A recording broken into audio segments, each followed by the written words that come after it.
I will There we go. vocalize this administrative review items real quick.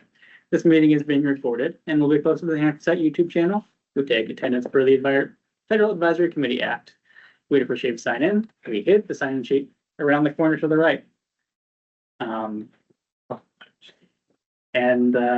is the final one? The owls will be your eyes and ears. If you need any reminders of the meeting ground rules, I can show you those to you. And we're a little behind the intended schedule, so I'll pass this off to Tom.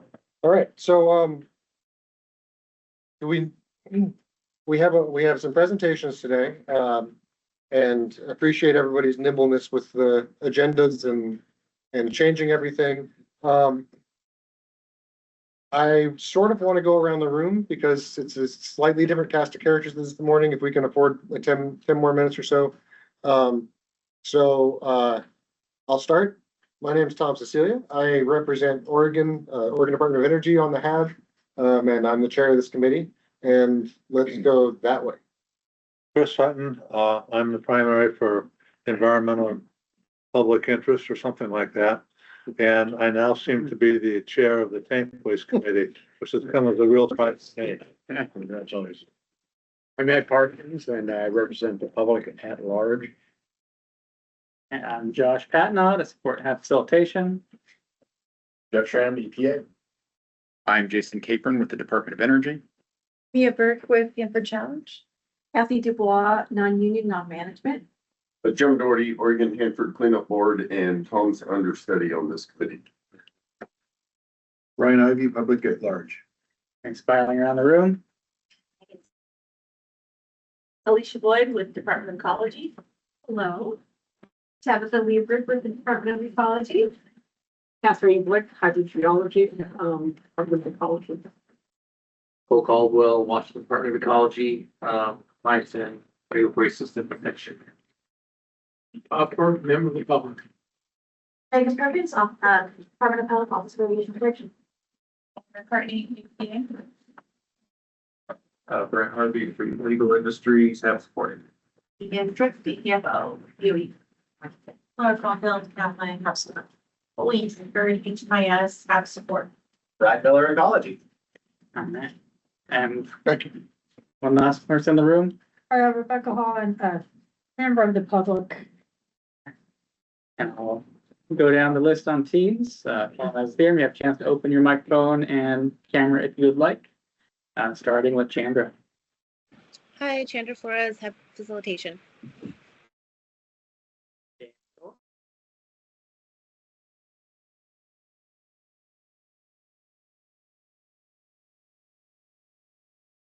Gabe. Gabe Bonney. I work for the Nestor Stripe. Dana.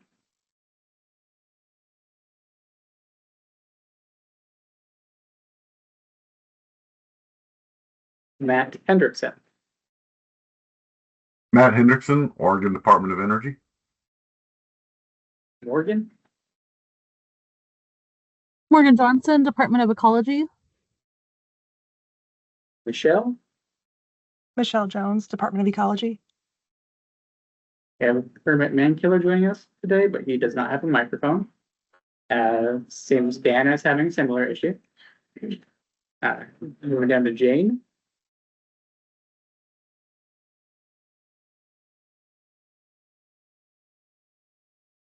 Sorry, Jane LePage, Department of Health. Matthew Campbell. Matthew Campbell, alternate, Confederated Tribes, Umatilla. Dana. Dana McFadden, Ecology. Simone. Hello, Simone Anter, alternate for Columbia River Keeper. And Susan.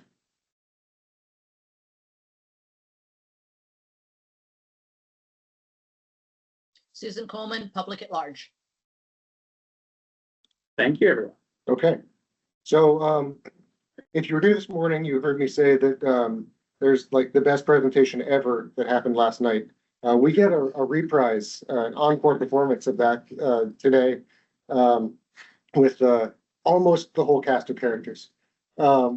And contrary to popular belief, the person sitting over here is not Susan or Amber, because that's what the name tags say. But we welcome Jason Capron to tell us about the M100 series of milestones and what it means for cleanup. Sure. Thanks, Tom. So I can pretend to be Susan if I need to, but so again, I'm Jason Capron. For those who haven't met me before, my role with the Department of Energy is I'm the Senior Technical Advisor for River and Plateau. So our group is the group that oversees the cleanup of the areas basically outside of the tank farms. We did do a public meeting on this last night, and Mia, Tom, Chris, you'll same presentation materials. I'm going to try and take a little bit of a different flavor for you, but also recognizing that not everyone got to hear the public meeting last night. So sorry if you guys hear a little bit of repeat. Hopefully I say some of the same things. Hopefully I do well again today. So, Josh, are you running presentation or? Oh, we can ask the same question. I know now I'm running worrisome part now. So, okay, top level, what we're proposing this is about a series of changes that we're proposing for the tri-party agreement. Would replace a series of milestones with a new milestone set. These changes will take effect immediately. All these new milestones start taking effect in 2026 and continue forward. Milestones are important for us as the tri-parties because they're one of the tools we use to set common priorities amongst the tri-parties. It's a way we use to track progress towards those priorities. And ultimately for EPA and ecology, they have legal enforceability if they choose to go those kind of routes in order to ensure that we're meeting schedules and commitments.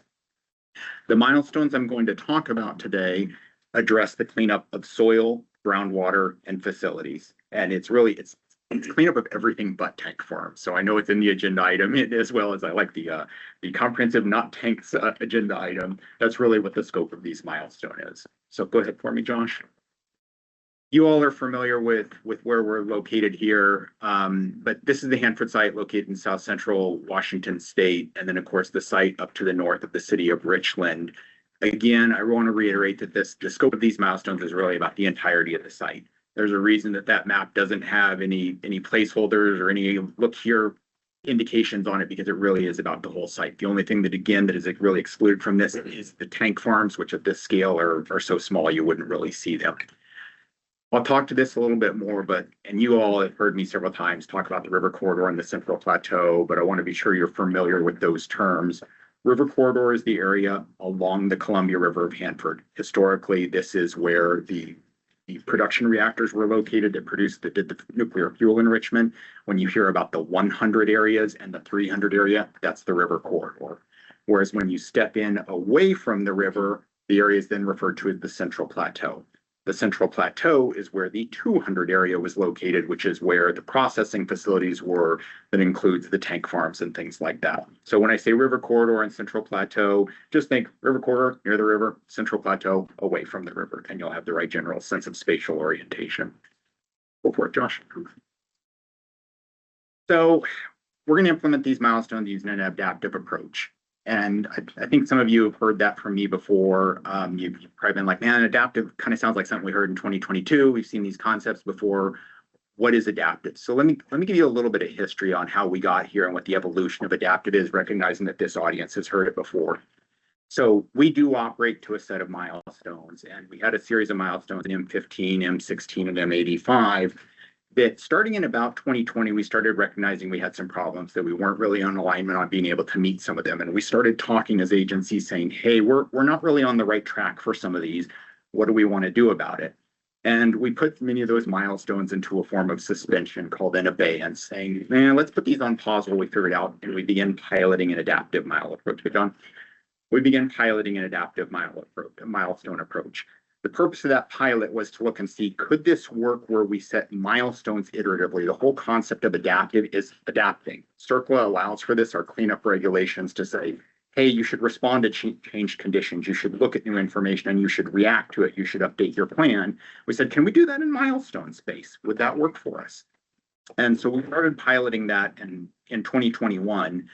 Saying what are the different options we can do there. And in 2022, we actually went out to the public with a set of basically temporary milestones that would kind of cover the gap until we got to the next step, the first step in adaptive milestone process. So we learned some things from that 2022, both good and bad. What was good about it was that we learned that as the tri-party agencies, when we get together and we really look at the trade-offs and we look at priorities where we have common alignment, we're very good at setting goals and then working towards them and achieving them. So that's a great news. What we learned that didn't work as well was, one, our focus was too myopic. We were really, the focus in 2022 was really zoomed in on the Central Plateau waste sites. And it intentionally did not look at the groundwater. It did not look at the river corridor. But for all of us as project managers, there's a lot of interactions between the groundwater and the waste sites with the river corridor. For me as a program manager on the DOE side, it's all the same budget. So inherently, if I'm paying for one thing, it's something else I'm not doing. So we said as a group of tri-party managers, say, we need to go bigger. We need to look at this more holistically for all of the CERCLA cleanup. We also saw that the actual milestone structure of M15, 1685 was sometimes unnecessarily getting in our way administratively of saying, well, it's in this bucket, it's in this bucket, when really it was like, we should be talking about the cleanup scope, not where it's arbitrarily housed. The other thing we learned in coming out of that was that we had envisioned a 3-year cadence for adaptive milestone. Our thought had been like, hey, let's get together every 3 years for this out. We figured out that was the wrong cadence. And the reason that that really doesn't work is because by the time we're talking, DOE doesn't turn on a dime. You know, there's a lot of this kind of work that we have to have in the pipeline and planned.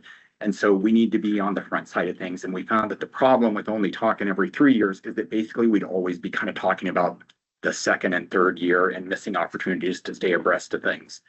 So you all may remember that Dave Enan and Teresa Howell came and talked with you guys about this in 2024 timeframe as we were starting to kick this off. That was one of the things we were talking about at the time was like, how often should we be meeting? What should we be doing? And the cadence we really came to is said, this needs to be an annual discussion. The fact is we have project discussions. I mean, I talk with Annie, I talk with Jeff, I talk with Tabitha far more often than that. But to say from a formal standpoint to sit and talk with it, we needed an annual cadence. That really needs to be there. And we need to be looking about 5 years ahead. We said that that 5-year window gives DOE the best ability to plan without getting so far ahead of things that we kind of start to lose resolution. Now, even when you're looking 5 years ahead, we said we got to have the headlights a little bit further. So we're always going to be looking about 10 years out as we do this adaptive milestone processing. What do we think is coming in the next 10 years? But really our best resolution is on the 5 years. And that's the window that we think is the right spot to be able to set milestones on it. So the real purpose of adaptive is getting together every single year as the tri-party agencies, looking about 10 years out and setting milestones about 5 years out, and then just repeating that year over year. Well, you may be saying, Jace, you're going to meet every year, but you're only looking 10 years out. You're going to lose sight on the bigger picture things, and that's our concern. So we're also going to do meetings every 5 years where we look at those things that are further out, big picture concepts that may need to tie in, other touch points to say, okay, we may not always have the bandwidth to talk about those year over year because some of those things don't change quickly, but we need to not forget about them. So we're going to do meetings on a 5-year cadence, intentionally sequenced right before the next annual meeting so that we can look on the things that are further out, talk about it, and then use it to inform the next annual meeting. That's the adaptive milestone process in a nutshell on how we got there. So next one for me, if you will, Josh. This is really just a pictorial depiction and maybe putting some dates on things that help you understand it. So again, we're sitting here in 2026, and this will be the start of the M100 milestone series. And starting in 2027, at the very beginning of next year, we will have a meeting. This is actually baked into the milestones. The first parts of the milestones are specifically milestones to have these annual recurring meetings. So it's built into the TPA process to have these. We will start in 2027 with the first annual meeting.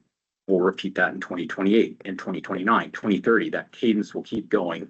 The first of the 5-year meetings will occur in 2030 because we just spent a year discussing this and working together on this. We've been doing the concept of the 5-year meeting this last year. We're going to set the next one 5 years out at 2030.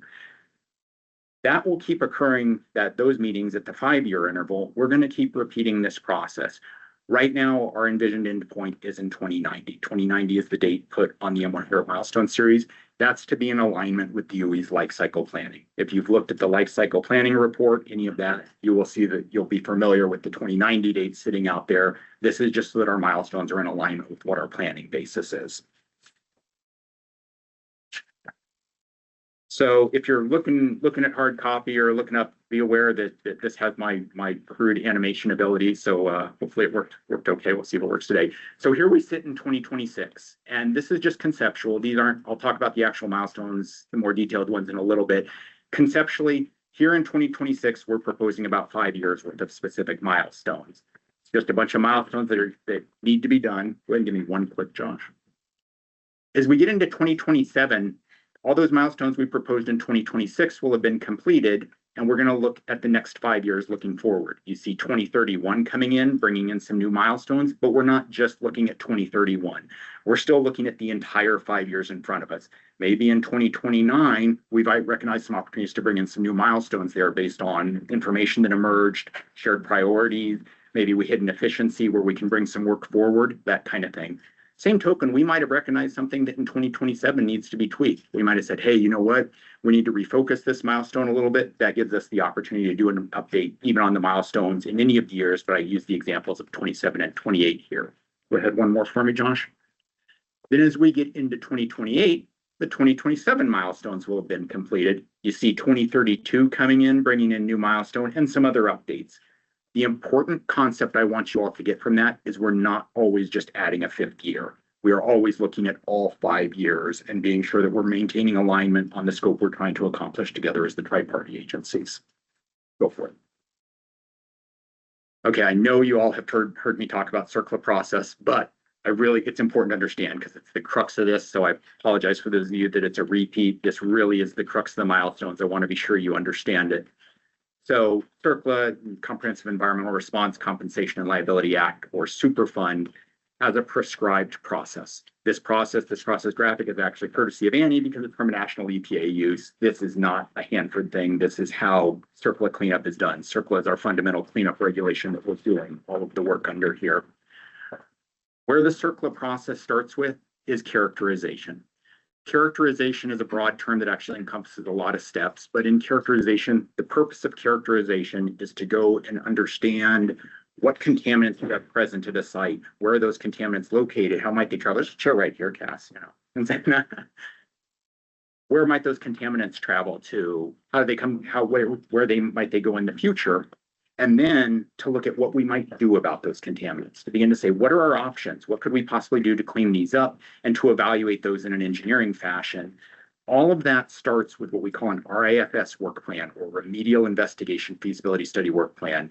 That is the working document between me and the regulators to say, here's how we're going to do this. This is the work that needs to be done to complete characterization.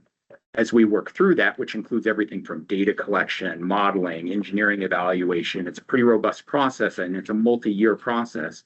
Towards the end of that, we develop what's actually a remedial investigation feasibility study report. That ties all that information together, big mammoth documents that have a ton of information in them. We want to be able to share that information with the public though, because we're getting to a decision step at this point. This is where we produce a proposed plan. A proposed plan is a summary of the remedial investigation feasibility study report that says, here's the problem, here's what we consider doing about it, and here's what we as the tri-party agencies think we should do about it. That specifically goes out to public comment. Soliciting public comment is a specific part of the CERCLA process where we consider that input from the public. That might change what we're doing, what our approach is. We then use that to actually make a decision as the tri-party agencies, which is documented in a record of decision. This is the remedy selection step, your cleanup selection step, the record of decision. Once we have record of decision, that's the go space. That's the, hey, we know what we're going to do. There's still a lot of work to be done. Starting with the record of decision, we begin developing a remedial design, remedial action work plan, which is the document that tells us how we will do cleanup. That drives us through the actual remedial design process, the remedial action process, the cleanup process. And once that cleanup is completed, we get to what we call construction completed. That's our end point of it. That's when this is the tail end of active cleanup for, at least for soil and waste sites. There's some nuances on groundwater that I'll loop back to later. This is the scope. While there's parts of the CERCLA process that go beyond that, there's absolutely remaining steps in the CERCLA process, post-construction completion and national priority list deletion. The scope of the M100 milestones is about getting through that yellow space. It's about getting through the cleanup duration of it. So when someone says, what all are you doing under M100? We're doing this process, but we're doing it for a lot of contaminated soil. We're doing it for a lot of facilities, and we're doing it for a lot of groundwater. So it's this process just being applied at a very large scale because it's the entirety of the Hanford site. If you're familiar with the milestones that I'm replacing, which I don't really expect anyone to be, but you may be, M15 really has always been about the purple part of this process. M15 was about the characterization step.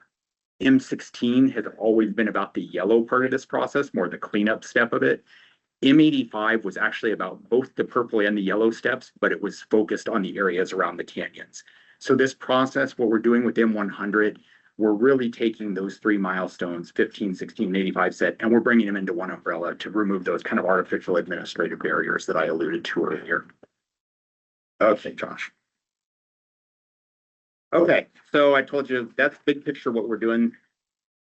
That's all about the process and what we're trying to do. We are proposing some specific milestones under what we're focusing on in the first 5 years. I'll look at those in a little bit more detail, but at a top level, what we're doing is, this is kind of stuff we're proposing out there, is continuing river corridor cleanup. So I didn't really highlight this on the last graphic, but the river corridor is mostly in the later parts of that CERCLA process. It's back in that yellow region of cleanup. So we've been doing river corridor remediation since the 1990s. We've accomplished a lot of great work. There's still work left to be done at the river corridor. We're not quite done. We want to keep a focus on that. So with the milestones, there's milestones that are focused on active remediation, finalizing the cleanup decisions that haven't yet been made out there, and then future planning. I'll speak to future planning in a little bit more detail. Now I'll talk to it now because you guys know these ones. There's 3 really big projects left in the river corridor. Those 3 projects are the 324 building pictured right there and the contaminated soil underneath it, the 61811 burial ground sitting by Energy Northwest, and the 100K area where we need to finish the waste site remediation in around the K West reactor and where the K West reactor still needs to go into interim safe storage. Those are 3 very big projects that require multi-year commitments and focus. So the planning on those is very important to us as the tri-party agencies. Those are the big things left to go in the river corridor. So while we have that river corridor focus, I'm going to shift to the Central Plateau now. Now, the Central Plateau is more back in the earlier parts of that CERCLA process. It's in the characterization steps. There's a lot we know about the Central Plateau, huge body of information, a lot of characterizations being done, but from the CERCLA standpoint, it's still in that what should we do about it step. We need to get a little bit more information in order to confirm our assumptions. We need to evaluate what the potential remedies are. Some of these are going to be complex. So we're focusing on that data collection and evaluation that needs to happen for the Central Plateau. And we're being intentional in where we're focusing because there is a lot of decision making still to go for the Central Plateau. We're targeting the operable units. Quick step aside, operable unit is just an administrative identification of a group of waste sites or a group of groundwater contaminant plumes. It's just a way where we track things. We're looking at those operable units that help drive the mission forward. So instead of being like, let's go a little here, let's go a little there, we're saying we can make progress here, which helps us make progress in the next one, which helps us make progress in the next one. And the 3 agents, we said, what is that right sequence? What do we need to do? And so we were intentional in which ones we selected to drive that forward. Obviously, the idea being that as we get the success on those then drive additional operable units in subsequent periods beyond this 5-year period. Okay, let's talk about them a little bit, because I really want to be able to be sure I leave you guys time for lots of questions and discussion with me. I've actually talked with you guys, I think when I came in September timeframe, I kind of gave you a little bit of a preview overview of this because we knew about where we're probably going to land with these. So I'll move through this pretty quick and maybe just highlight a few of key interest, but any of them that I move past or whatnot that you want more detail on, of course, please just ask me during Q&A and I'd be more than happy to get into any of them. The 2 I'm going to highlight here is 1, the KW stack. So I just told you one of our key projects is the 100K area, and we need to continue remediation out there. Getting the KW stack down is the next big step. Getting the stack out of the way near the West reactor helps us continue to move towards cocooning the reactor, helps us get to the contaminated soil underneath. So just a good visible step. The other one is 200 DV1. 200 DV1, you remember again back in September, Inchi Derman Colley came and talked about the treatability study we were doing, gave you guys a nice presentation on the treatability work. This is the report that comes from that. The purpose of that treatability study is 200 DV1 is an operable unit where the contamination is located deep underground, not really amenable to traditional remediation approaches like excavation, items like that. These require some creative thinking. We've been using P&L to look at options that are there or that may be there for technologies that can accomplish that remediation. That's an important part of the CERCLA process and evaluation. This is putting out the report of what has been a laboratory-based study on potential options that are available for us that could become a full-scale remediation technology. So getting that out this year, that's been a longstanding milestone that we really just wanted to continue to preserve. One other point I want to touch on that I should have said to start before I go to 2027. So you see a smattering of work here around the areas, but there's work that you're not going to see milestones on. For example, you're not going to see a milestone on groundwater pump and treat, but I'm continuing to do groundwater pump and treat. As the tri-party agencies, we don't need milestones to drive work. There's a lot of other vehicles we can use to drive work where we can get alignment on. Where we're choosing to put milestones is on key focus things where we have alignment and that we want to draw attention to and that we want to put emphasis on. But if there's a piece of scope that you don't see, you're like, what happened this? Of course, please ask me, but know that it may be happening, just not under a milestone too. Okay, 2027. So 2027, the ones I'm going to highlight here, first, DH, again, I talked with you all about this a little bit before. DH has been under active pump and treat, active groundwater remediation since the 1990s. We think we're getting to the tail end of that, which is great news. We've seen a lot of plume reduction. We've seen a lot of positive achievement in the groundwater remediation. Anytime, anywhere in the United States, when you are getting to the end of groundwater remediation with a pump and treat system, you want to turn that pump and treat system off and see what happens. You want to see how the system responds once you're not actively extracting and moving water around. That is the purpose of a rebound assessment. So that's what we've been actively doing in DH, is out there doing those rebound study assessments to look and see, are we where we think we are? This gives us the information as tri-parties to say, what do we need to do? So completing those is one of our 2027 milestones. We're actively doing those rebound studies now. This provides the roll-up assessment of it. It'd be a great checkpoint for me to come back and talk with you all about kind of things we're seeing about where are we on DH. The other one I'm actually going to call out here is 200 IA1. I'm calling out 200 IA1 because it's a proposed plan. Remember, I want to emphasize proposed plans with you guys because proposed plans are a space where we specifically come to the public and say, here's a problem we've looked at, here's something we think we need to do about it, and here's what we're proposing to do about it. So a little bit different, but I didn't call that one out last night, but I want to emphasize that. The other piece I'm going to call out here is what I call the 10-year plan for K 61811 and 324. Please don't let 10-year plans sound like a platitude or a communism. Remember that what we're looking at is always 10 years. We like looking at a 10-year window, so that's why there's the emphasis of 10 years here. The life cycle of some of these remediations could be longer than 10 years, but I told you that we have those three big projects, K 61811 and 324. How we sequence those and how we proceed in those is very important because for DOE, we do not want to be going back and forth because it's inefficient. All of these are very important projects. They all have very noble reasons to be done. They're all cleanups that need to be accomplished. We want to do them in the correct sequence based on the funding and resources. If we try and do all three at once, we're just going to end up causing cross wiring between the three. That just leads to a net total inefficiency. But we want to be able to involve ecology and EPA in that decision process for how we do it. Step for that is for us to put out a plan. Here's what we think we're doing. Here's how we think we should proceed on this. This is what it would look like. That actually gives us power as the tri-party agencies in these adaptive milestone discussions. That's DOE saying, this is what we think will work. That gives us power as the agencies to then say, okay, what do we need to do to refine that? Is this the right execution plan? And we build from there. Okay, next one for me, Josh. 2028. So again, up at the top, another proposed plan, 100N area. This is another checkpoint in with public involvement on a very specific decision. 100N has been under active remediation, under interim records of decision. This is moving towards, I use the term, as you know, final record of decision with quotes, just to distinguish that it's a non-interim record of decision. That will be moving. That proposed plan helps move that forward. The other part I want to emphasize is DH. I just told you in 2027, we're going to do a rebound study assessment report. In 2028, we come back with a recommendation to say, here's what we think we should do about it. Maybe that rebound study assessment says, it's all clean. We think we should move into compliance monitoring. Maybe it says, hey, we have a problem that we need to continue to address.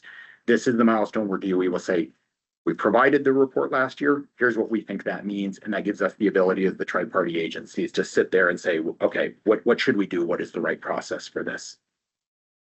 The other one I'll call out here in 2028, one back for me, Josh, sorry. The other one I'll do is PureX. So I've been spending a little bit more time talking river corridor, and I haven't mentioned the canyons yet. Purex, of course, one of the more visible canyon facilities. This was a key part of the M85 milestones. Continuing with the planning for demolition of Purex. Purex is a large, complex canyon facility. It's also about more than the demolition. There are waste sites around the Purex facility that need characterization. This is about the planning for that demolition that starts that process. Same thing, DOE wants to be able to propose the plan and the approach so that we can work that as tri-party agencies for where it fits into the sequencing of the overall plan. Hopefully you're getting the feel that the adaptive milestones is very much about looking at things programmatically, not just project level, but looking how all those projects work together as one big program. Finally, 2029, 2030. So here we're getting to the tail end of the 5-year window. So it's a little bit lower resolution, remembering that we'll probably be adding some detail here as we go year over year. But what I really want to emphasize here is there previously saw some proposed plans. We expect those, after we allow the time for public input and to consider that, to culminate in records of decision.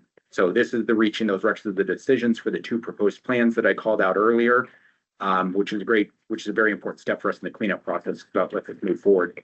The other one I'm going to call out here, partly because Jeff's here, but also because to me it's close to my heart, is the 100 BC1 remedial action, what I just call the remediated soil completion report. Jeff and I know it as a RAC, or a remedial action completion report.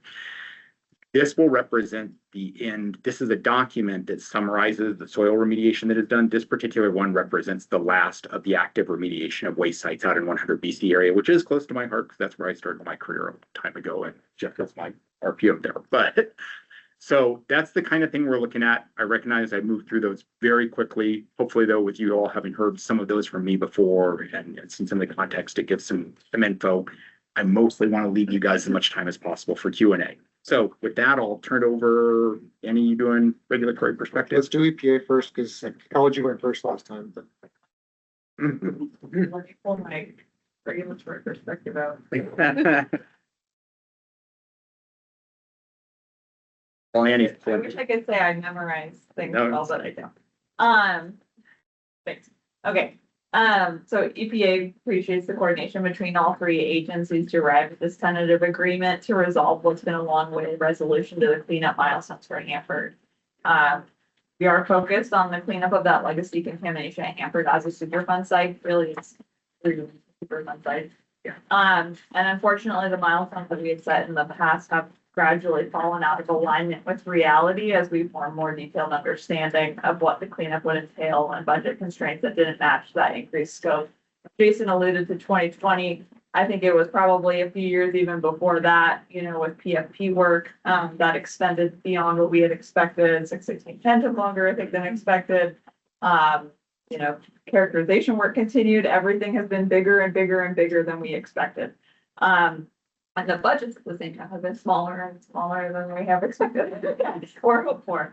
And so many milestones were placed in abeyance without enforceable dates, and they began pushing up against those major milestones like M15, which was due this year. That is obviously not happening for us to characterize everything by this year, not even close. And we wish that wasn't true, but that has been the case, and I think everyone in this meeting knows that.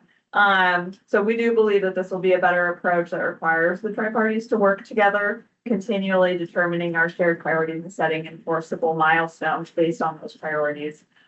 And we look forward to comments as well. So we are in the public comment period on that approach and the continued involvement from all 3 agencies in this new process that we propose to reestablish enforceable cleanup milestones, looking comprehensively at the scope.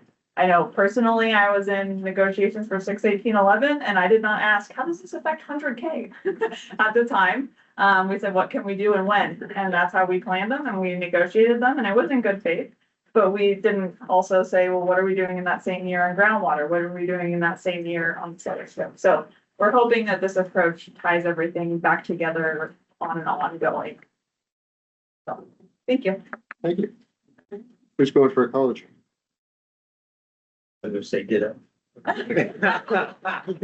Ecology appreciates the coordination, EPD effort, and we're supportive and optimistic about how progress can be made using this approach. Yeah. I think we're ready with questions. Yeah. Thank you for the presentation. Again, knocking it out of the park. Some clarifying questions. The milestones you put up there for 26, those are fiscal 26, not calendar 26? I think they're calendar, actually. Yeah, I think our mapping basis, I'm glad seeing Alicia nodding. Yeah, the mapping that we showed, I think, is a calendar year depiction. Okay. So, yeah.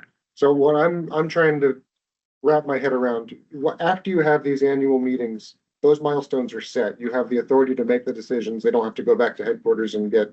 Correct. Okay. So what will happen? So no, let me specifically just talk to that part of the process. So again, I breeze past it. We are in public comment period right now. When the public comment period closes February 8th, we will then take the public input. We will use that and consider that in finalizing milestones. Ultimately, those milestones are per DOE, they're approved at a local level. Ray is the signatory approval on them. Okay. So my real question here then, took me a while to get there.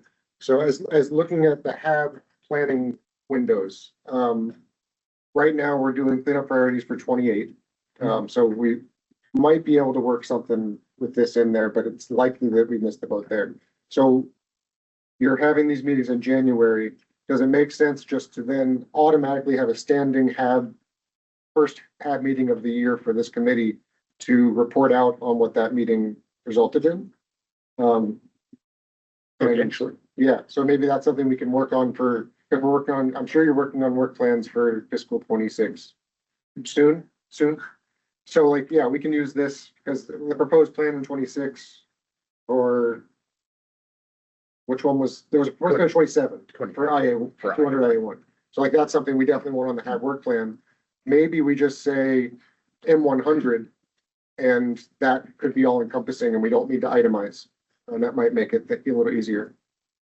But yeah, seems like a logical, instead of coming in September to have our chat, we could turn this into like a formal report out of what that committee, or it's not a committee. What is it?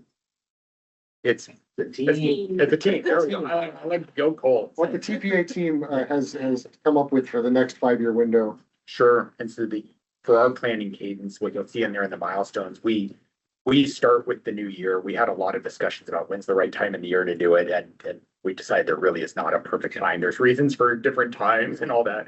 We start with the new year largely to get past the holiday hump. And then I think we have a 4-month window in there from start to finish to kind of finalize it. So know that it's really that first quarter of the year effectively when we're looking that we get through our discussions, just so we have a sense of our tempo that would happen under the milestones. I'm all for standing meetings, and if we have one meeting on groundwater and one meeting on this, we're getting all the information that we're looking for at the committee for general, and if there's emerging issues, we can make exceptions. Sounds great. Awesome. Thanks again. Yeah. We have a small queue, consists of me and Chris so far. If you'd like to enter it, flip your name tamped in the room and raise your hand on Zoom.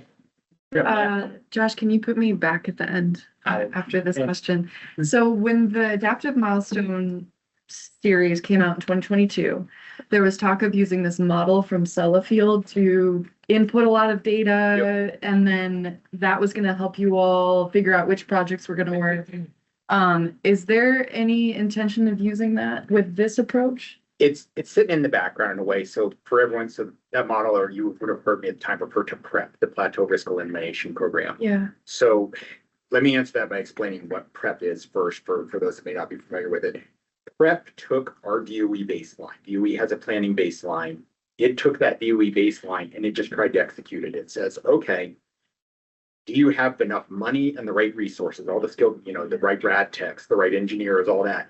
It said month over month, here's everything you're trying to do. Do you have the money and resource to do it? If not, if yes, great, go to the next month. If not, kick something forward.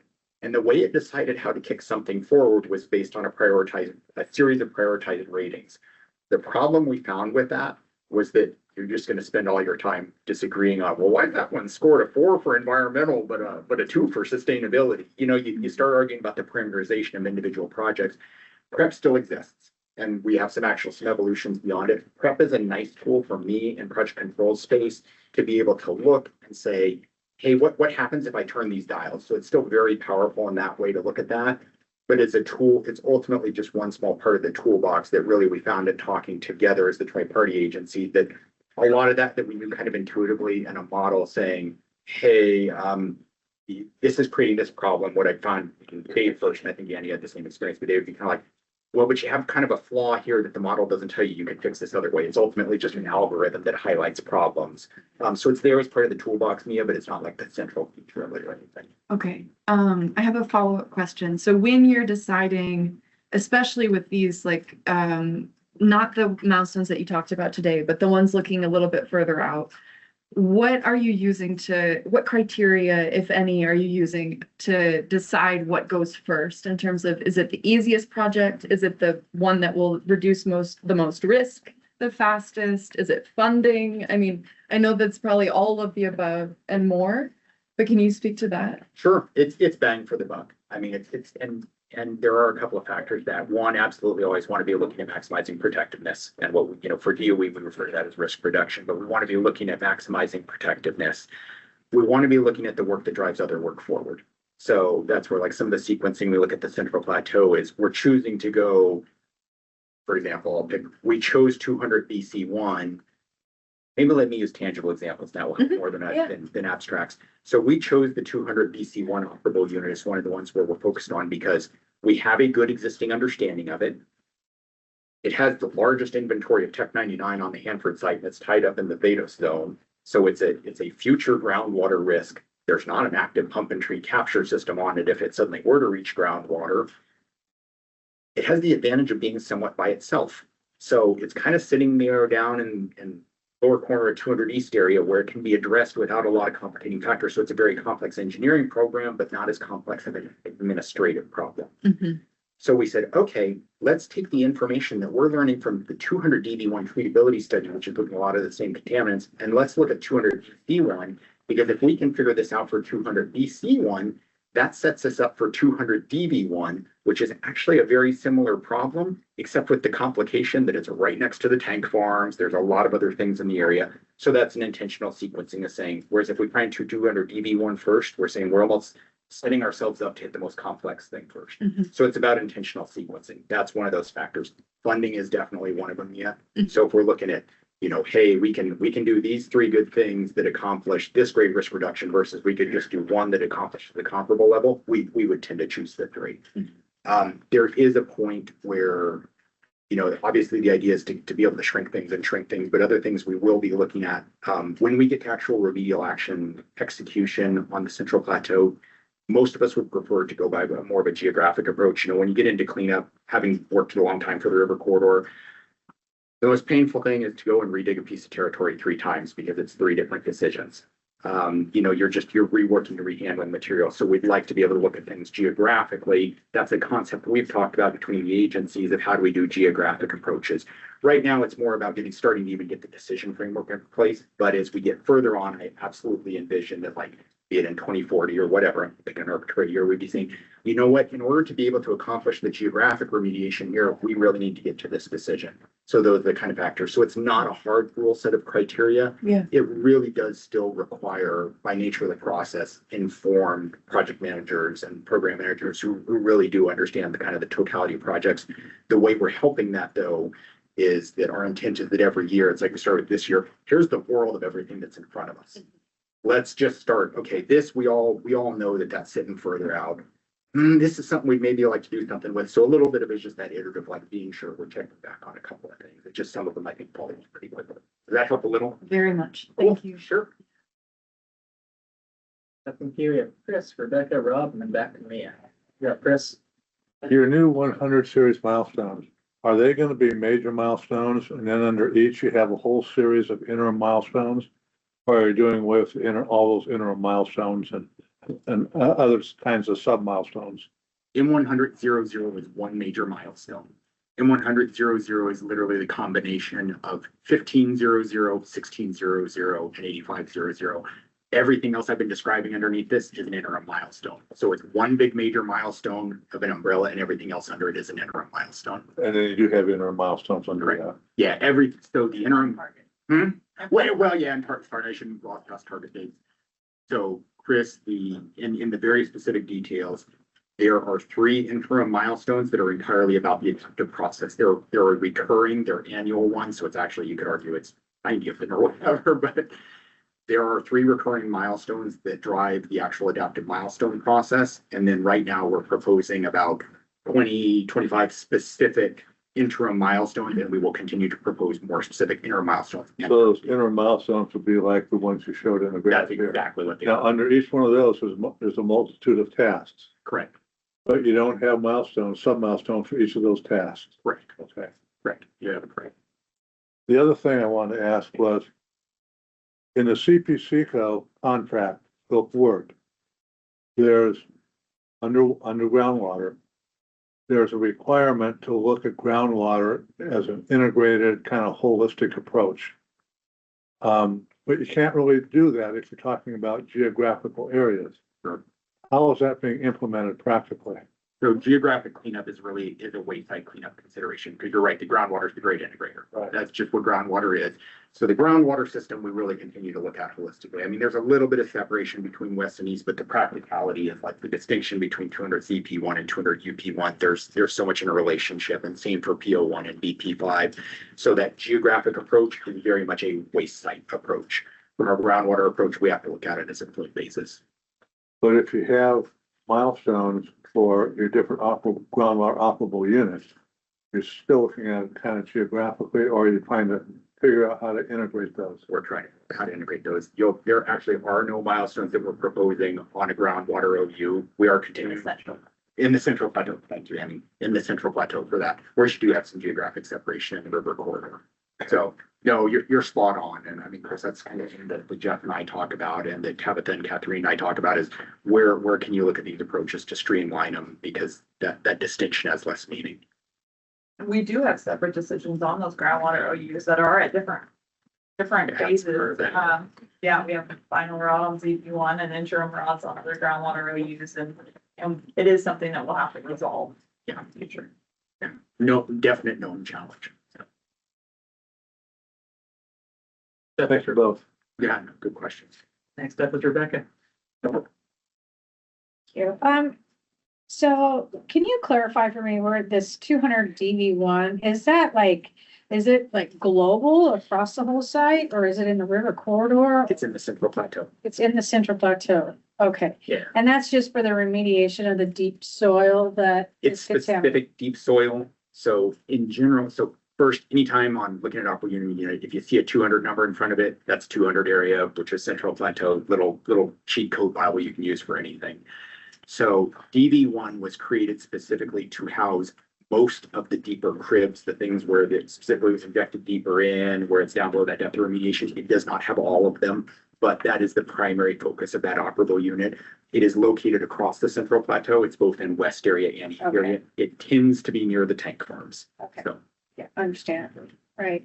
And then one more question about the 300, 296, so is it saying that the record of decision, the amendment will be done according to this milestone in 2026? That is our plan, is that we will be issuing the ROD amendment in 2026. Okay. Yep, great question. Rob. Oh, I think it's really great that project management decided to integrate these together. I think a lot of efficiencies and everything that we've been talking about.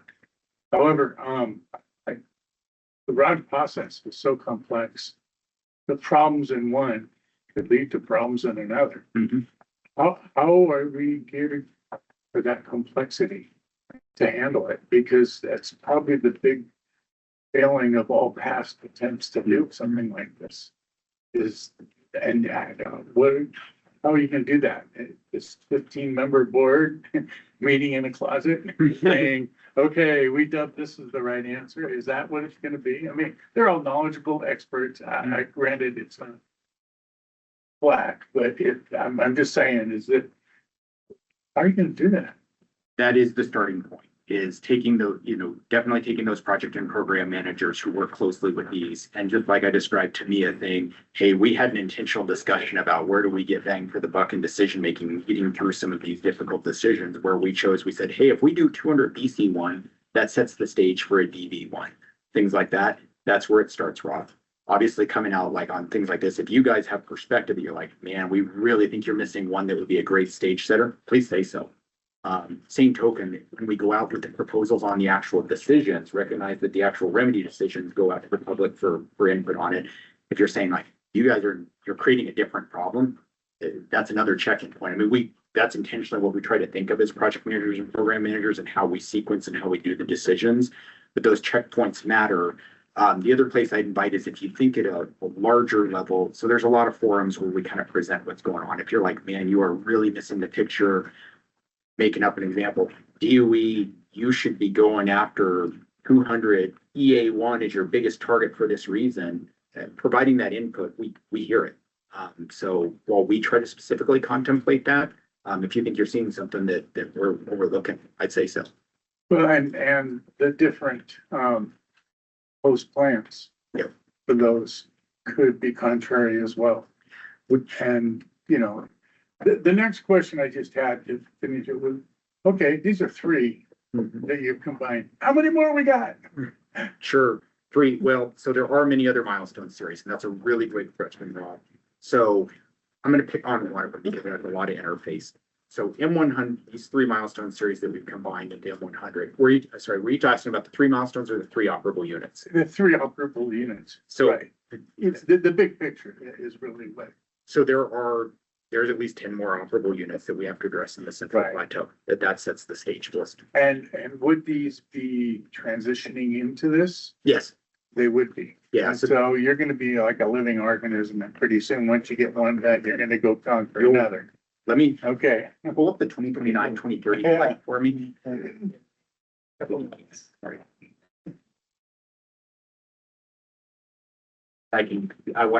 You're spot on, Rob. So I want to show you that you can already begin to see that tangibly. So if it works. Yeah, it's a multi-step process with this. I understand this.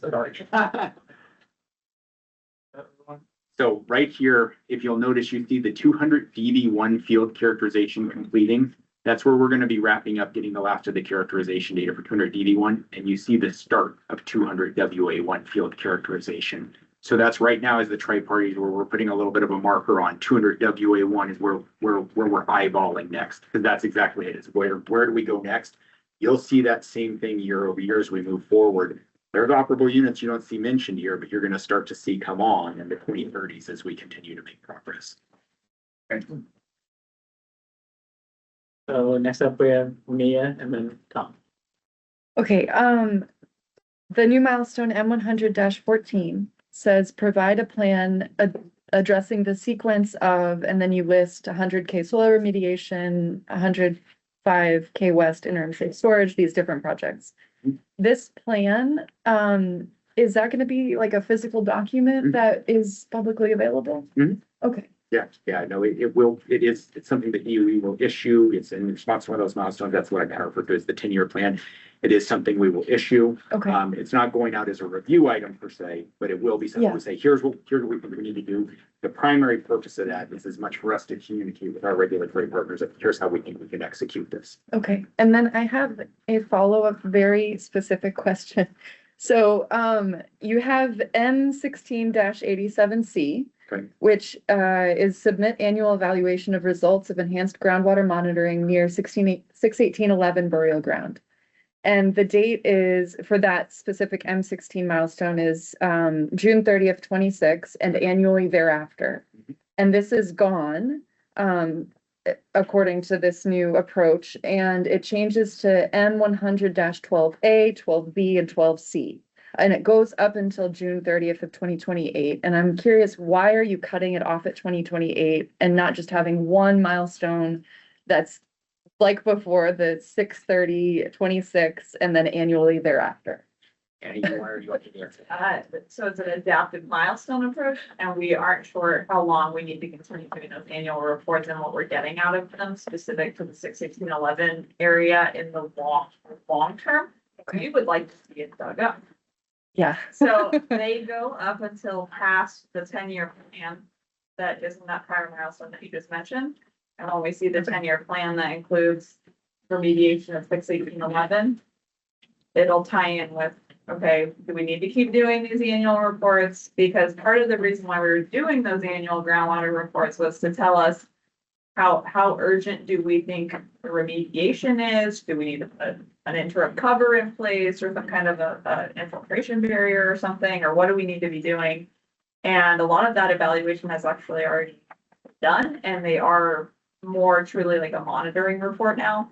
Which obviously we have an annual groundwater monitoring report that already happens to every fall. So we may be at this point sort of duplicating, the purpose of that report, at least for our one waste site. So it's kind of, we figured a couple more of them is probably a good idea, but maybe we won't need them in the future. Maybe we will. Yep. Okay, Or maybe they need to be something slightly different. that's helpful. Thank you. So Rob was talking about the milestones eating other operable units and sort of going through the site that way. It's made me think, could it eat other milestones? I mean, could M91 somehow end up, because there's so many cross points with recoveries and retrievals and efficiencies that could go with remediation after retrieval, could that get eaten by 100s as well? Yeah, John and I actually had a specific discussion early on. We're like, should we make 91 part of this because of the number of interface and things? And we chose to keep it separate, but there absolutely is a very specific interface with 91. And what we decided was that 91, it really is a lot of where DOE's focuses. So 91 for everyone else is about the recovery of retrievable stored transuranic waste and some of the burial grounds there. Very, very major funding commitments, major sequencing that define how we do shipments down to the waste isolation project. WIP. Yeah. How we do shipments down to WIP. That is a setting stage because that's about the retrievably stored waste. There is the potential for other transuranic waste to be generated in remediation at Hanford that aren't specifically covered right now under M91. There's also the notion of when is WIP's closure point, where we as DOE don't want to be when we get to kind of the tail end of M91 in 2034, 2035, getting like, okay, never mind. The Carlsbad field officer would be most unhappy with me. So a lot of what we're talking about is what sequence do we define? There's the rest of the 200 SW2 remediation. We also have the 200 PW136 remediation that's potential transuranic. There's the potential for a little bit of transuranic in 61811. How do those sequences tie in? Recognizing that 2034, 2035 is one of the big trigger dates. So we chose to leave M91 in place. That is actually one of our big priorities, like protecting M91 structures. This is a lot of how we're built, knowing that it really starts to set the stage for what we do beyond 2035. Does that make sense? Yeah. Gonna add on also, so you may notice in the package too that there's an M93 milestone that's being deleted. It's not the major. We decided to leave in place the M93 major, which was for the final disposition of the reactors along the river corridor. But the K West ISS was the only thing left in M93 as an interim milestone. And since we're doing all of the 100K planning in M100, we were like, why would we leave this one little baby out there? So we ended up deleting that one and bringing it in with the others for M100. So that's another example for right now. We didn't touch the M93 major, but that's a possibility that somewhere we'll get more detail on the planning. Go ahead, Jim. Yeah, so the 5-year review or the 5-year meeting is less of a milestone and it's more forward looking than your annual review. Yes. Correct. There is a specific milestone that dictates that it happened. So that it doesn't just, yeah, we'd like to do this. It's specifically prescribed that we'll have it.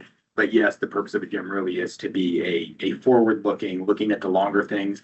What is going on? I mean, I'll pick some. What is going on with WIP closure? What's going on with this interface planning point with tank farms? That kind of thing. The things that maybe are beyond our 5-year window, but sometimes those things can really have some cascading effects really far back, and to not be aware of them, that gives us that opportunity to be sure we're spending a little more time on those. I mean, I think naturally every year we'll tend to do a little bit of like, are we forgetting this? But that really drives a specific focus to say, what are those things further out that we maybe are losing sight on setting up for? Yes. One of the things that comes up time and time again amongst the HAB is we have a hard time getting timely information from DOE. And it affects how we think about the future, what advice we have, so on and so forth. I wonder if it would be possible to have participate in those 5-year reviews, those annual 5-year reviews. at minimum, I don't see it. Yeah, At we- minimum, I we've don't asked see if it from we being could creative. participate in the putting together the 5-year plan.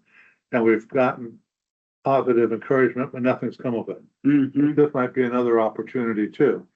Yeah, let me think of that, Chris. I mean, at minimum as a check-in point, where you see some hesitation for me more is that because I tend to think that 5-year will be looking more at further out things. I don't want it to be a frustration point that it's not about the more tactile things right in front of us. But I definitely hear the input point of looking for it. Like I say, at minimum, a check-in point to say, hey, this is the kind of things that we think are further out. This is at a big picture level. Here's what's driving us and here's what we're really not worried about for the next 5 years. And maybe it could be after the 5-year meeting, you come and talk to us, and that could be on the plan for advice. Like the concept. That could be on the work plan for advice in those 5-year windows. And if we sequence that right, because that 5-year we have before the next annual, if we can hit that tempo timing right, I mean, I hope I'm not orchestrating this too finely, I'm effectively talking about Christmas. But if we hit that tempo right, it gives us the chance to look to some things, to share information, your discussion with you, and then let it inform our next annual planning cycle. I think it would have to be higher level advice for further out, not immediate, because Well, I we think don't it work would be that really handy, to give us, like today, Ray Geimer was talking about, here's where the site or EM seems to be going. You know, modular nuclear reactors, we need more power, data centers for AI. Sure. Well, those are long-term things too, but we have a land efficiency, land use committee. Well, that's kind of thing that the land use committee might like to know about. What are the long-term things? Because land use is long-term. So it's just a thought. No, I definitely appreciate the concept on it. So yeah, let me look at how we best execute that and help up with that police and whatnot, see how we can do that. We're about to have our scheduled break. Any closing thoughts or final question?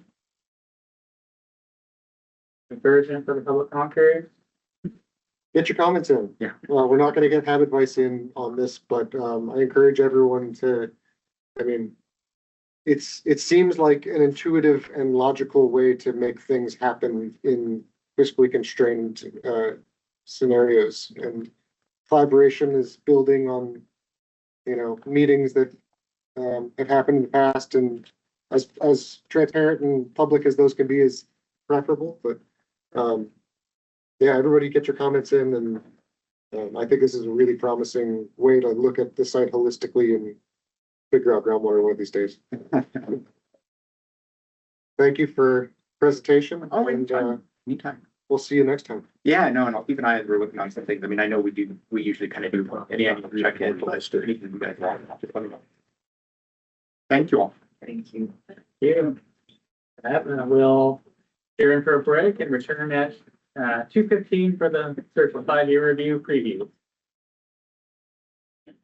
So that wasn't actually 30 seconds. We hit 2:15. Okay. We're ready to go. We're back on. If you have any more hallway conversations to finish, we can go hallway, and want to welcome our next group of speakers. Near and dear to my heart, the CERCLA 5-year review. Want to know what it is? Well, that's why we're here. We thought it was a good. Who are you first? Oh, you don't know who I am by this point? That's crazy. I'll let you introduce yourself first. Hello, everyone. Thanks for having us. My name is Cass Galasso. I'm a project manager for EPA. And I'm Jeff Schramm, also project manager at the EPA Hanford Project Office. Thank you. All right. So we thought it would be a good idea to offer the opportunity to talk about, generally speaking, the 5-year review process, because we are looking at, as I said this morning, DOE, EPA, and Ecology have kicked off the planning process for the next upcoming 5-year review. That report is due in May, spring of 2027. So we thought it'd be a good idea, since we haven't met in a while as a HAB, to make sure everyone understands from a 101 standpoint what the 5-year review process is. So we don't get confused, because in the last conversation, we talked about a 5-year review of this, and we talked about reviews of that. This is a very specifically defined process within CERCLA that is done every 5 years at due on very specific days. again, May of 2027. So, and it really, as I said again this morning, it's about where we have made decisions, where waste is left in place, where we review. So some of the things that you saw in Jason's presentation, where things where there has not been decisions yet, where we're working toward decisions, those would not be part of the CERCLA annual 5-year review. So roughly speaking, and we'll go over it, just think of where there's rods or where there's interim rods. Those are the areas that are usually covered under a 5-year review. So that's the setup. So we've got a presentation, and Cass and I had made the decision that we're just going to volley back and forth and see where this goes, right? Like, so this should be fun for all. So Cass, I'll let you start it off with the first couple slides. You want to sit over here? Alright. So just maybe quick poll, maybe a show of hands of anyone that has participated or has experience with 5-year reviews. So as Jeff mentioned, this is a very general overview of the process, not super Hanford specific, but we will tie in some Hanford information to make it relatable. And this is a presentation specifically for federal facility 5-year reviews. There is a small differentiation between private sites where a federal entity is not the RP, but the overall process is the same. The main difference is that for federal facilities, there is also an extra layer of governance and implementation. So there's generally a federal facilities agreement where there is also the requirement for a 5-year review. So for Hanford, that is the tri-party agreement, which has a section on 5-year review. All right, next one. So we'll talk a little bit about the regulatory context that frames it. So go ahead, this is just a title. So these are the CERCLA and NCP citations. We're not going to sit and read slides to you all. You have copies, in front of you if you want to read it. But again, we just wanted to share what the regulatory foundation is for the CERCLA 5-year review. And we wanted to point out the fact that this is for congressional reporting, right? The EPA prepares the annual 5-year review report and then sends it. It goes, Congress takes a look at it. So it is very important. So we thought we would add that just to kind of show at what level these reports do make their way.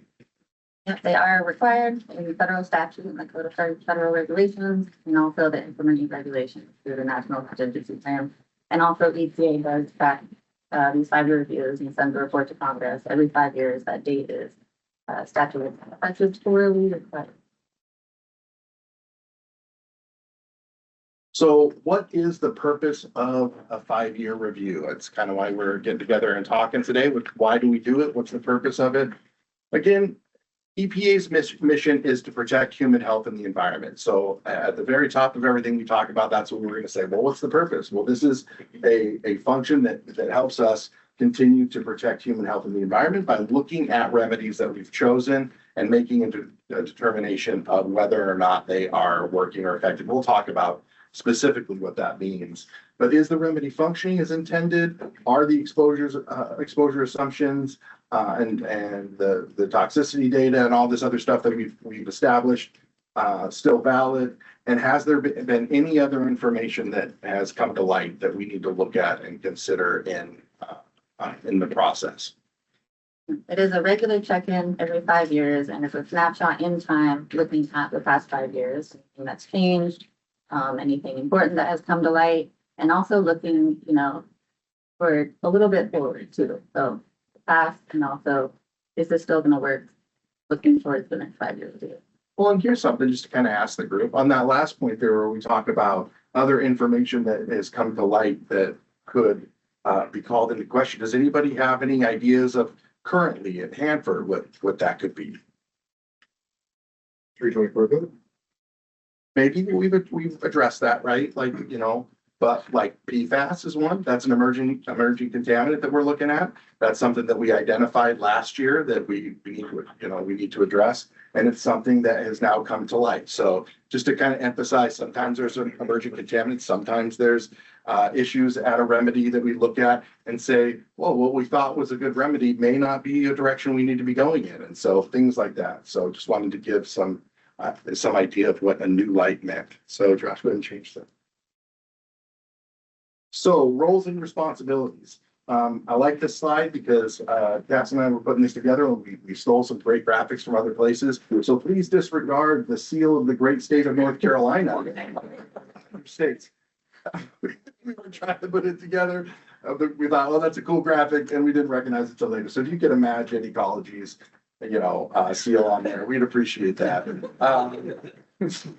So yeah, but what is important and why we liked it is that we talked about the federal facility being the owner, in this case, the Department of Defense. Again, DOE, don't pay attention to the logo that was up there. Pay attention to the fact that Cass and I thought, this is a really cool graphic. We'd like to get this put together quickly. Let's use it. So, but just understand that from a federal facility standpoint, this is really what's important. That there's a federal owner, in this case DOE, that puts together the report.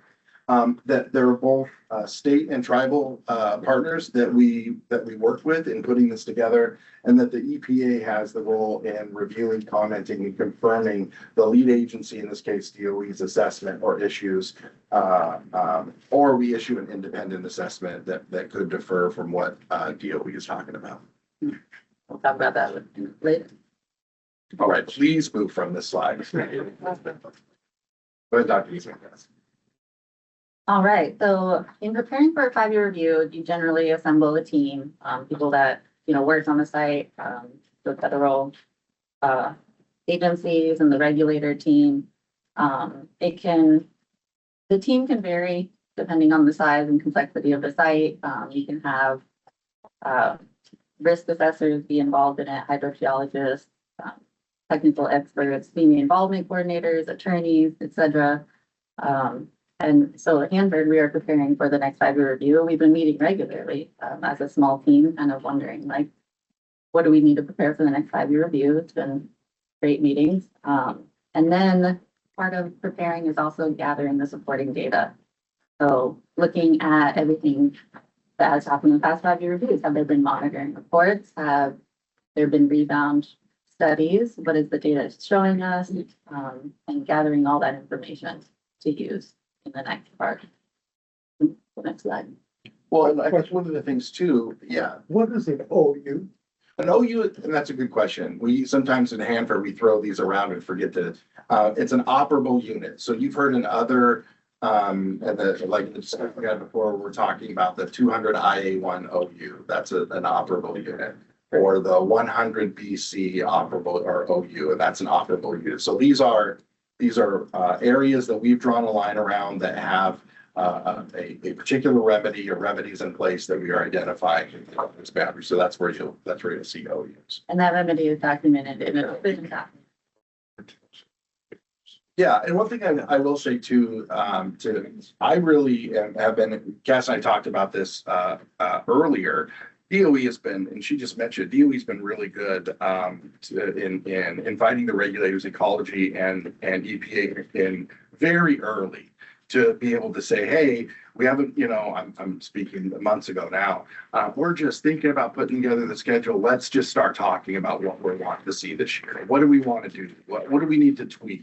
How do we want to be?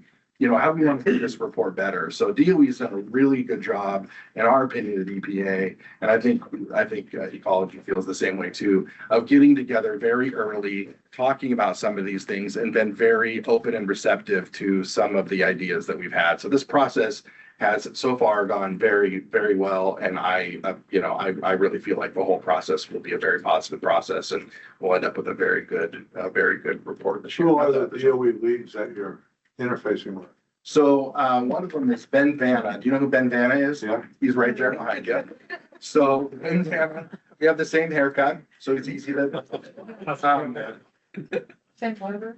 So Ben is the lead for DOE for the 5-year review process.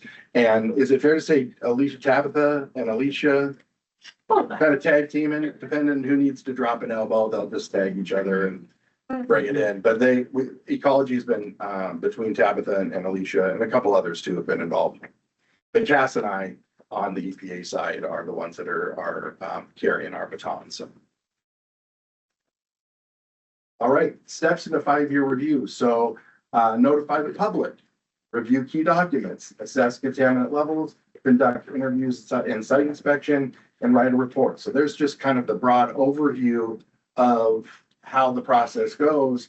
As a matter of fact, we have already, right, put out a notice to the public that we have started this process. So in the local paper and some areas, we have already done that first step in currently, and then we plan to walk through these other steps again, leading up to spring of next year of finishing the report. Yeah, the reviewing the key documents and assessing contaminant levels, that's part of the preparation phase. We're pulling that and saying, okay, what is the important thing we need to look at in the technical assessment of the 5-year review? And then conducting the site interviews and inspections. You're interviewing people that are familiar with the site, people working on the site, people managing pump and treat facilities, for example, managers of entity that's going on. And yeah, that's it. Put that all together and report. So community involvement in a federal facility 5-year reviews. Next. So there is guidance that EPA has in putting together community involvement for 5-year reviews. Understand the Superfund sites, both within federal facilities and on outside of federal facilities, the others, you know, their scale is very different. Some are very small, some are very large, some are active military sites, some are, you know, there's a lot of different variables to a lot of these sites. They're much like Hanford, they're all their own little snowflake, right? And so that how community involvement is approached is very different. I'm working on a 5-year review for an Air Force base that I manage right now as well. And it's different how we approach, the scope is much smaller. You've got people that are living on site, you know, in those cases. And so how do you approach that? What does that look like? And so it's different. So how we're approaching community involvement here at Hanford is very different than how we would approach it. Similar in some ways, but different how we approach it in other places. But the EPA does offer some guidance on what is the best approach to making sure that everyone has an opportunity to provide input so that we understand better if our remedies are working properly. So there is guidance for that. And we cite it at the end of, you'll see on the last one, we cite the guidance for that if you want to take a look at that. At a minimum, the community involvement is notification to the public at the very beginning, and then notification at the very end where it's finalized. Here it is, available for everyone. But then the guidance is extensive to the different levels of community involvement that can be involved. There can be more frequent meetings. There can be interviews, technical assistant groups, and stuff like that. And this right here, although it's really small, this is a copy that we took of the announcement that was recently published for letting the public know that this process has begun. Is it our 6th or 7th? Did we ever? 6th. It's our 6th. Yeah. 5-year review for the Hanford site. Chris mentioned this morning, and we were talking about 5-year reviews, and that, we're going to be doing these 5-year reviews for, gosh, it seems to be like 50 years. The reality is, as long, many of our remedies are, we have waste in place. Again, I had said, when there's waste in place, we have a remedy where there's waste in place, we do these 5-year reviews. So 5-year reviews on the Hanford site are going to be done for a very, very, very long time, as long as we're able to be out here, whatever that looks like. We'll be doing 5-year reviews to look at these decisions and look at these remedies on a routine 5-year basis. So I noticed you have Ben's phone number. yeah, his address is there, I think, too. Sure size. Yeah. So, and again, and he means it. I mean, he puts, not to speak for you, Ben, but he puts his information out there so that if you have comments or questions or whatever about the process, to reach out to him. I think his email's on there too. Got it all on there. So he's on the hook. My email's not on there. Cass, I don't think hers is on there either. So, but no, if you have questions in this process as we go through, do reach out to any one of us, Ecology as well. We're more than happy. This just lines out what is involved in the review notice for, you know, when we send something out and publish it for the community. I'm not going to read through it, but you get an idea of what the guidance talks about as far what the requirement is for what kind of information is put out there. You push right through this. So protecting the statements. This is a really interesting part of the 5-year review process because EPA will look at each individual remedy at the OU and determine, define, we have a definition for them as far as what, if that remedy is protective or will be, we'll go through them. But there's about 5 different designations that we have that will speak to the remedy and its protectiveness. And so we'll go through it. So again, critical information path is you have these remedial action objectives. So when you look at the RODs, you'll see these, what we call RAOs or remedial action objectives. We'll do a technical assessment. So we'll look at those. To speak to the technical assessment, in the 5-year review process, you know, DOE will sit down with the project managers of these OUs and talk with them about the technical aspects of what they're working on, get information, and then and we share that information and determine a protectiveness statement.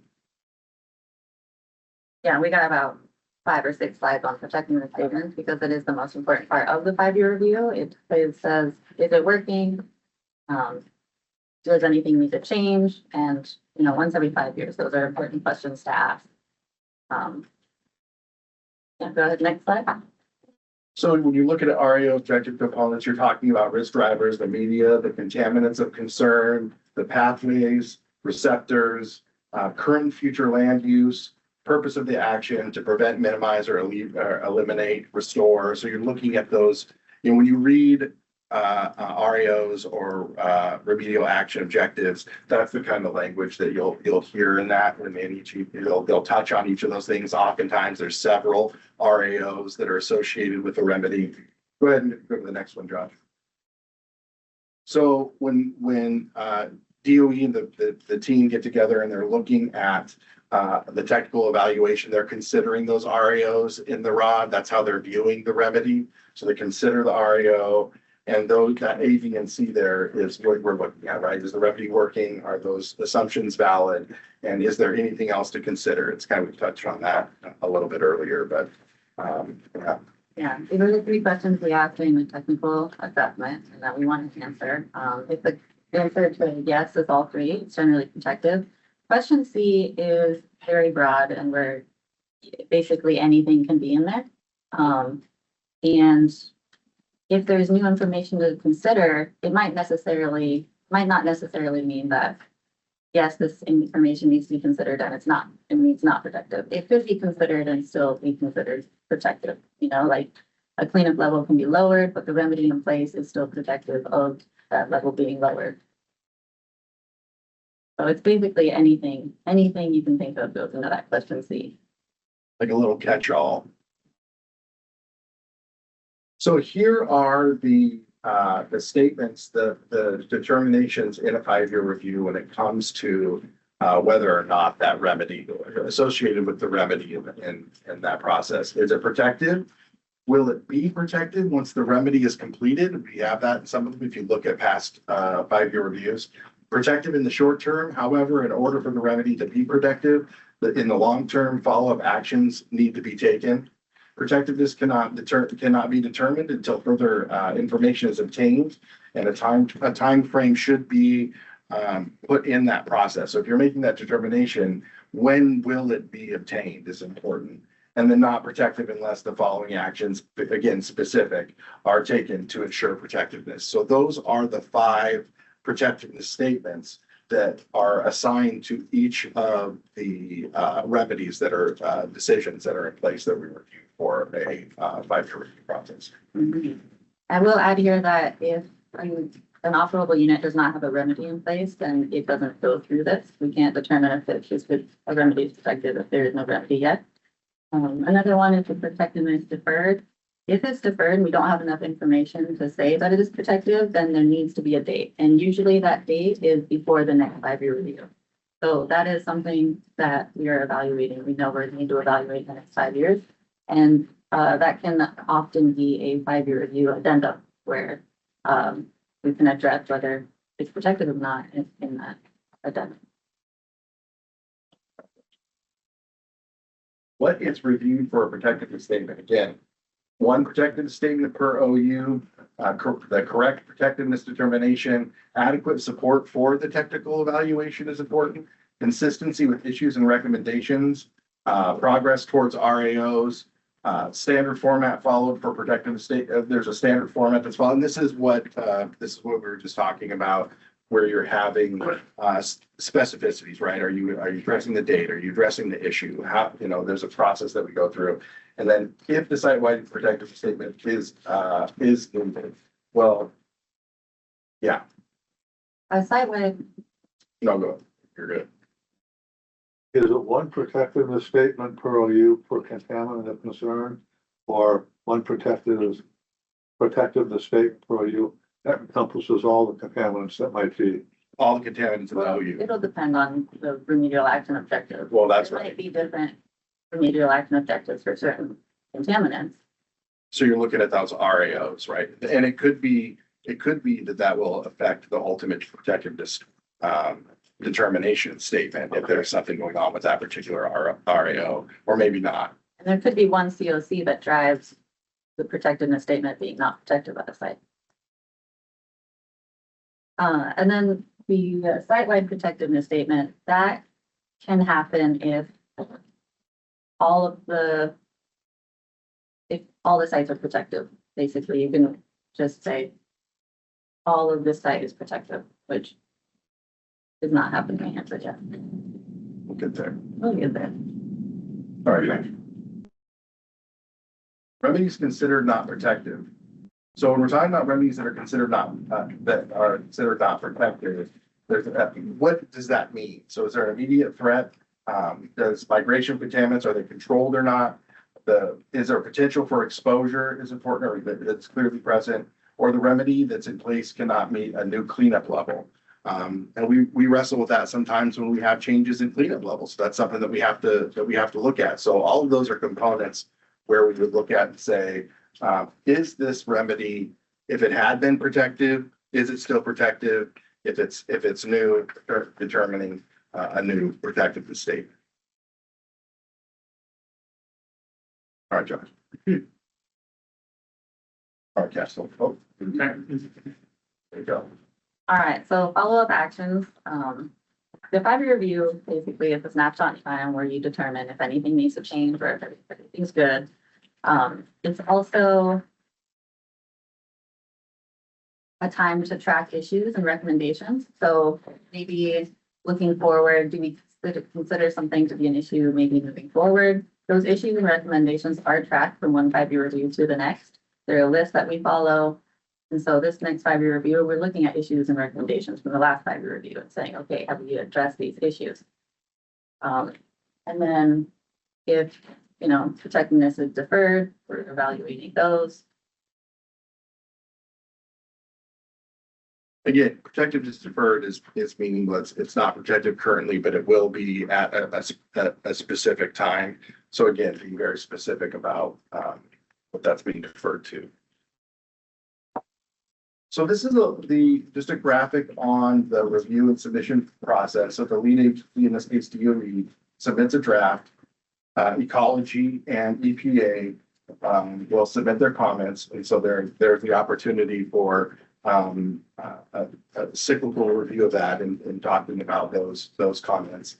The lead agency responds, again, it's iterative, and then the report is finalized, signed, and then EPA issues concurrence or non-concurrence letter. So this is kind of something that is unique to this process too. There could be a situation.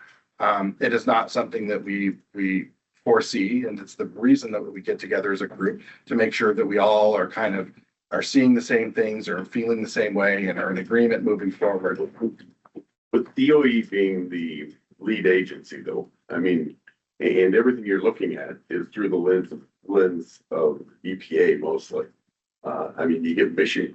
I don't see, I mean, you suggested that rarely does that happen. I would think that would happen No, this is really what you're talking about. This is driven by DOE, and this is where the final step comes in. If we feel differently, we will write a letter and say that we feel And I'm differently. suggesting that I would think that would happen fairly regularly. I mean, because, I mean, their mission and your mission are just similar. It does depend on how well the project team works together, how much planning time there is ahead of time. I have another site where they are late with their 5-year review each time, so we have issued an independent letter for the past 15 years, each 5 years. So it does depend on the whole planning process and communication. Because we want to agree. Ultimately, that's the goal, right? Ultimately, we have the same mission, right? Ultimately, DOE and ecology and EPA have the same mission of cleaning up the site and doing it in a way that is protective, ultimately. We might feel differently. And hopefully we've gone through the process, and there has been times, as Cass said, at sites where EPA feels very differently than a lead, either in the federal facility, lead agency, or a responsible party at a private lead site where we don't believe that it's protective, and they're confident that it is protective, and that's where we issue a letter at that point to show that we're not in alignment, which is not what we want to have here at Hanford. I mean, I just want to say that, like, we want to make sure that we go to the end of this process in alignment and understand and looking at things in a similar way. But you're right, could end up being different. Is that kind of? Sure, no, yeah. To the slide, again, like community involvement is starting at the beginning and ending at the very end. So again, we've talked a little bit about this letter, this concurrence letter. So we'll either concur with what the findings that we've come up with, and we'll have a letter. Either way, there'll be a letter that from an EPA standpoint, whether we concur with the protectiveness statements that have been identified within the 5-year review, or we'll issue an independent assessment of protectiveness. So we'll look through and there has been times where that's a good example of where an agency has not been on time, and it is a very strict requirement where we have to issue a protectiveness statement outside of the report itself. And this letter can be tailored and in detail, you know, there can just be one operable unit that we disagree with on protection, and it will list why. We'll list why the lead agency believes it is one way and why the regulatory agency believes it is another. And as it says on here too, that statement, either the concurrence or the independent finding, is reported to Congress. So that's a big deal, right? If for all involved to say that, you know, we believe that one thing and a lead agency is believing something different, right? It's very visible, and the optics are at the level of Congress. So, you know, ultimately speaking, we want to make sure we're looking at things and agree on things. Go ahead, John. Cass mentioned one of these, you know, maybe a report's not in, or the draft submitted late, or not at all. It's again, talking about the date. It's a very specific date, or as we've talked about now, EPA doesn't agree with the protectiveness determination. So again, we want to make sure that we're talking early and often about some of these issues, so we're able to work through them and have and can ultimately agree. And as Jeff mentioned earlier, like one of these could be the emergence of PFAS as a contaminant. If a 5-year review doesn't look at PFAS at all, that might be a reason for a letter of independent findings, where we say, we don't actually know if there's PFAS at the site or if it's a problem, but that might affect protectiveness. And so that would be a letter of independent findings. Summary.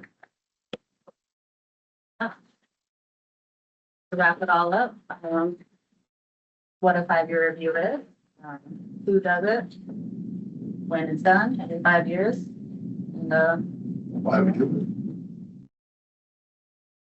So any questions about generally speaking about the process? Well, first Jim, of I all, thought that was a good one. any agency review? Yeah. or- Oh, yeah, agency review. Here's for, yeah, sorry about that. Right to the little bubbly question. It's a DOE. Let's go with, go with DOE and then we'll go to ecology. Alrighty, so, Sven Jenna with DOE. I've been working with, GPA and, state of North Carolina, out of Washington. So, really appreciate the coordination with you guys. We've been working since kickoff January 2025. The report doesn't come out till 2027, so we've been working early and often. And as has been made clear, this isn't DOE making protectiveness statements in a vacuum. EPA is going to have their letter at the end. They'll see whether or not they disagree. They'll see not agree. And if you're wondering what actually does a 5-year review, CERCLA 5-year review look like, all you have to do is go to Google, type in Hanford 5-year review, pull up the Hanford site. That's the first link, and it'll show the last 5-year reviews since we're not the 6th one. And this one covers the period of 2021 through 2025. So it's the implementation of remedies during that time and remedy performance. And also, as was mentioned, we sent out a public notice or issued a public announcement recently with, if you have input you would like to provide for this CERCLA 5-year review, please do. It's in the slides that you received, my email, my phone number, my mailing address, wherever you'd like to communicate to me. Get a basket to the office. So let us know what you're thinking. If you have a question, you're an avid reader, you're in the last 5-year review. Hey, this wasn't very clear. You need to do a better job to make such and such more clear. Or we're looking for more details on this. Or PFAS, huge interest on that. Here's what I am interested in. Can you guys talk more about that? Or what is your plan? So, for example, last 5-year review, one of the actions that we took was, we needs to go do a research investigation, a background study. What documents are in place in Hanford's vast encyclopedia of documents that may show where PFAS was used on the Hanford site? That was an action we had. Are there actions you would like us to consider in this upcoming 5-year review? So it's a very open slate of things that we want to consider as we're working throughout this next year, 2026. To get the document developed. So if you have input, please do let me know. And I've already received emails from a few of you. Interviews will be reaching out for some of those. We've got some more discussion on that, the timing and what the content will be, but that's a commitment DOE took is to do interviews. And then key dates to keep in mind. So October 2026, that is when, if you're familiar with our vernacular, the draft day document will go over to EPA. So we feel the document is in a good enough shape to send over to EPA, ecology, and other stakeholders are included on that letter. Oregon, DOE, tribal nations, following the EPA process. The document goes over, it's reviewed. We have time built into our schedules that we've done to resolve comments, obviously the regulators, but other stakeholders that receive the document at that time. That's October 2026, the letter goes out, so you'll see that. And then January 2027 is when we start looking to resolve comments, and May 2027 is when the document would be issued. Would be that other announcement going out saying, hey, we're done. The document's now on the website. And so yeah, appreciate the collaboration. Any questions on anything I said? Go to ecology first. Oh yeah, remember one comment for ecology. Tabitha Lieber, Department of Ecology, and we have been involved very often and very early. Awesome. Good to hear. And just a quick point, Tabitha mentioned it, Ben talked about meeting in January. What did we start talking about in January 2025, right? Well, we talked about it in the presentation. We're looking at last year's report. We're looking at those things that were identified last year and making sure that we check the boxes and when did we check them and what did we do? And so that was the first few meetings are like, okay, let's go back. Let's look at the last one and say, how are we moving forward? So we've been talking a lot. When can we say any questions, Josh? Now. We have a great time. Got a small queue built up. Tom, Rebecca, Mia, and baby Bob. Yeah, Bob. All right. You're up, Tom. Awesome 101. I went to school. So Rob and I were talking over the break about if there's a new technology evaluated. And when I was in private practice back in the day, not federal facilities, but we would use that question C as, the rod is for M&A, but there's this new treatment that we can use to cut the time in quarter or half.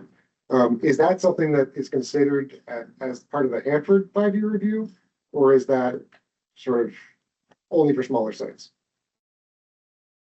I don't know specifically at the Hanford side if it has been in the past, but it certainly would be an appropriate time to put that into question B, because is there anything else that could affect protectiveness? Well, yeah, if we have this new technology that could make the remedy protective much sooner, that would affect the remedy.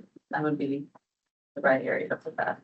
And oftentimes a project review will identify something. I mean, when you're talking about the time span that we're looking at some of these things, gosh, the hope is that, yeah, we're looking at some of these M&As, but the hope is that maybe we have the technology that comes around that we can get this done sooner. How do we capture that? We would have maybe seen that at some point at a project level between the 5-year reviews.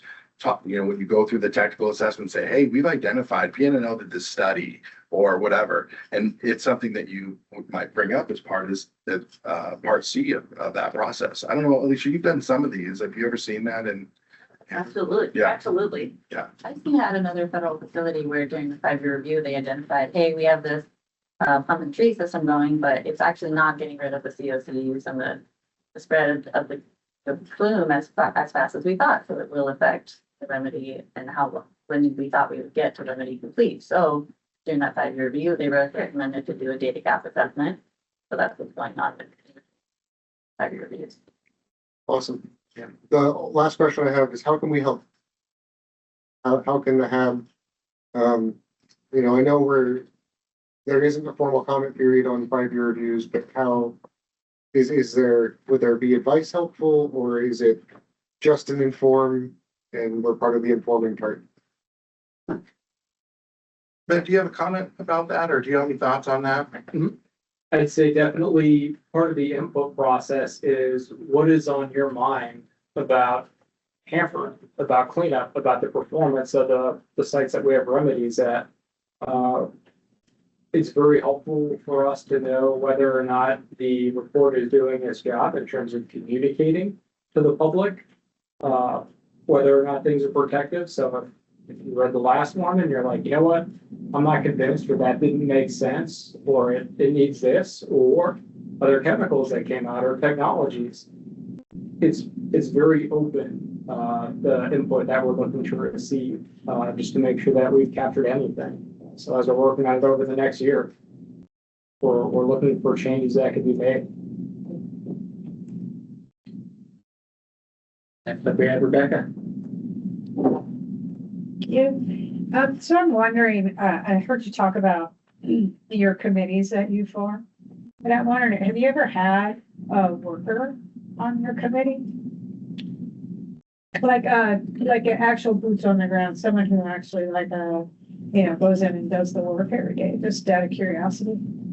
I think that is standard. So I think of, I'm trying to think of specifically for the last Hanford 5-year review, but I remember, and sometimes they blur together for me, but I remember that there were individuals at the pump and treat facility that were looking at the remedy, and they got to weigh in through an interview on how they felt the remedy was going. So I think it's pretty standard to have workers, because there is a viewpoint that they have as it relates to the remedy that we could only get from the workers. So I think it's and the guidance speaks to that too. And it gives if you look at the guidance, you'll see the types of people or positions that can be used in putting together this unique community involvement process.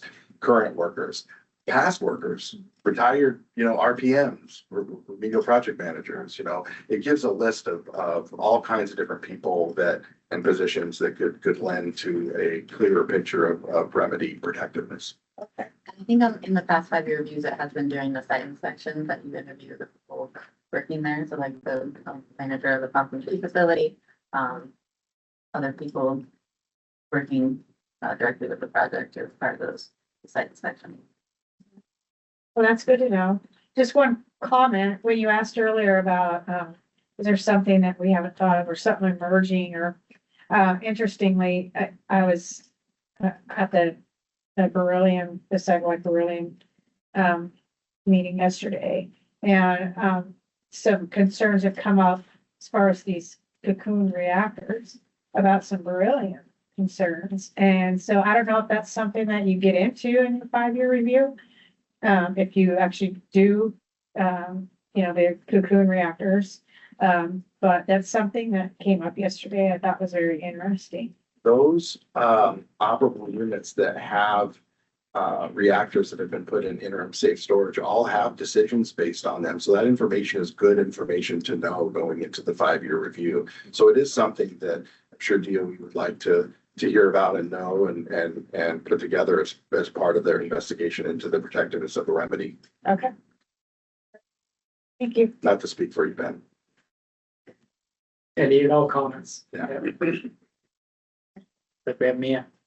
In your presentation, you talked about the minimum public involvement being notifying the public at the beginning of the process and at the end. Are you planning on doing additional public involvement outside of that, the bare minimum for this? But yeah, I mean, we're doing this, we're meeting with you. I think DOE has plans to interview people. Yeah. I think what we're wanting to do is we're wanting to look at it. If you look at the letter, there was a letter that was issued after the last 5-year review from the director from the Superfund and Emergency Manager, so Calvin Tirada, saying that the expectation is that we take a look at community involvement and figure out how to do it better. And so as part of the process of DOE and ecology and EPA talking, we've been talking about different ways on how we can strengthen that process of just notification. And so it is, I think that where you're hearing a little bit of hesitation in my voice is that we're in the process of talking with DOE and saying what makes sense to DOE, what can they do? What does it look like for the Hanford site? So I could feel comfortable saying that we're having those conversations now about how can we strengthen community involvement in this year's process. We don't know what that's going to look like yet. We certainly have an expectation, have noted the expectation at the end of the last review to the Department of Energy that we want to see a community involvement approach that's stronger than it has been specifically in the last report. So we're speaking to that. Is that fair, Ben, to say? Yep. Thank you. So we'll have Bob and then Simone. Yeah. Well, thank you very much for this presentation. I've never heard anything before. We're going to be supposed to be hearing anything, but the federal facility 5-year review. That's like, that's 5 to 16. Should not be full hearing it all there, following it since then. But this is a great introduction. And you talk about interaction between the preparer of the report, in this case, you, Department of Energy, and you as far as EPA, and resolving any concerns. Were there any concerns in the last 5-year report that maybe were resolved, but they're still kind of iffy whether or not they're really addressed properly? We haven't begun to talk about that yet. There's been, Alicia, you were involved in the last 5-year review. Cass and I were not. This is our first time being involved in it. Are you aware of anything that? Action items from the last 5-year review that were. Is that what you mean? Well, yeah, was there any disagreement between EPA and DOE 5 years ago? And, is that going to be reviewed again at this point? I assume it would be. That you said you're looking at as an old one, but. I don't, there wasn't any agreement that or disagreement that I'm aware of at the last 5-year review. Ben, are you? I think from a you hit the nail on the head with actions. I think, is that where you're coming from? Or is there anything unclosed from the last 5 years that carries into this one? Well, it was a concern back then, and whether or not it's followed as an action, or whatever. What were the concerns 5 years ago? I'll go, you mind if I get the PFAS? Oh, go ahead. Yeah. So in the last one, it was, we knew PFAS, the Gen X forever chemicals were emerging. DOE had an action to go see where those, look at your documents, see where those were used site-wide. And that generated the list of waste sites that we could go look at to investigate that further. So PFAS still very relevant. It's still something we need to investigate. You could expect something further in this upcoming 5-year review for, well, you did that. Now, what are you doing next? What does that look like? But in terms of disagreements for protectiveness, we didn't have any of those, but we will have actions that carry on. We've closed out a lot of them, the majority of them, but some of them will continue. I think that's a good point. There definitely were actions that we needed to address over the period, but I'm not aware of any disagreements that we had had. So to differentiate between those two. Thank you. Yeah. And next up we have Simone online. Hi, thank you for this really informative presentation. The graphics were really helpful as well. So I've had the opportunity, I think, to speak with EPA, Ecology, and Energy about hexavalent chromium standards that have been updated, and everyone's told me to wait for the 5-year review process. So I'm really excited that we'll be seeing something towards the end of this year. But I guess my question is, how are you all approaching the updated standards for hexavalent chromium across the site in this review? And maybe the first question is, have those conversations started yet? And is there anything that you can tell us at this point? Yeah, I think I should first say that those discussions within the 5-year review team have not begun yet. So we have not started talking about specifics. We have not met with the project teams, the technical teams, and that's, hexavalent chromium is something that's very important. But as a 5-year review process, we have not talked about it yet. I think I can say this, Simone, that from a project standpoint outside of the 5-year review, we have begun talking with Ecology and the department about how to approach these new numbers that have changed both for groundwater and addressing groundwater and soil. So those meetings, how we're calculating those cleanup levels, we're meeting with the risk assessors. And so we're at the very beginning stages. I think we've only met a couple of times, but we're still working that out. So we're at the very beginning stages of that currently. So that's kind of addresses the 5-year review component, which we haven't met yet, and a little bit into our project work to lend some insight into where we're at a project level and looking at hexavalent chromium. Thanks. Thank you. And I guess just a quick follow-up to that is, how do decisions being made now or in the next few months, kind of as this maybe closer to the end of the year, so say the amended 300 area ROD, does that get looked at then in this 5-year review? Or so if new standards are being considered in the 5-year review across the site, but new decisions are being made, the month before, do those get looked at, or how does that work timing wise? I think I think what happens is, and I can't speak specifically to how we're going to communicate the 300 area ROD amendment. But I think what is important is that we document that we are addressing it. We're looking at it, even if it is open-ended. Is that a fair way to put it? So that if there's things that we're working on that we don't quite have resolution at or resolution of by the deadline for this report to be finished within its schedule, it is important that we speak to that we are, addressing that. Is that? Yeah, what I might add to that is that in the past, when we've had items that were overlapping in time periods, we ended up having action items that say, finish that process that's already begun. Right. And so we might have action items like that say, we're partway through the process, finish that process, and then check back up on it in the next 5-year review. But the cutoff is December 31 of last year, yeah? Yes. Does that answer your question, Simone? Yes, it does. Thank you so much. Cool. We have a few minutes left. If anyone has any other lingering questions, interests, comments, or thoughts?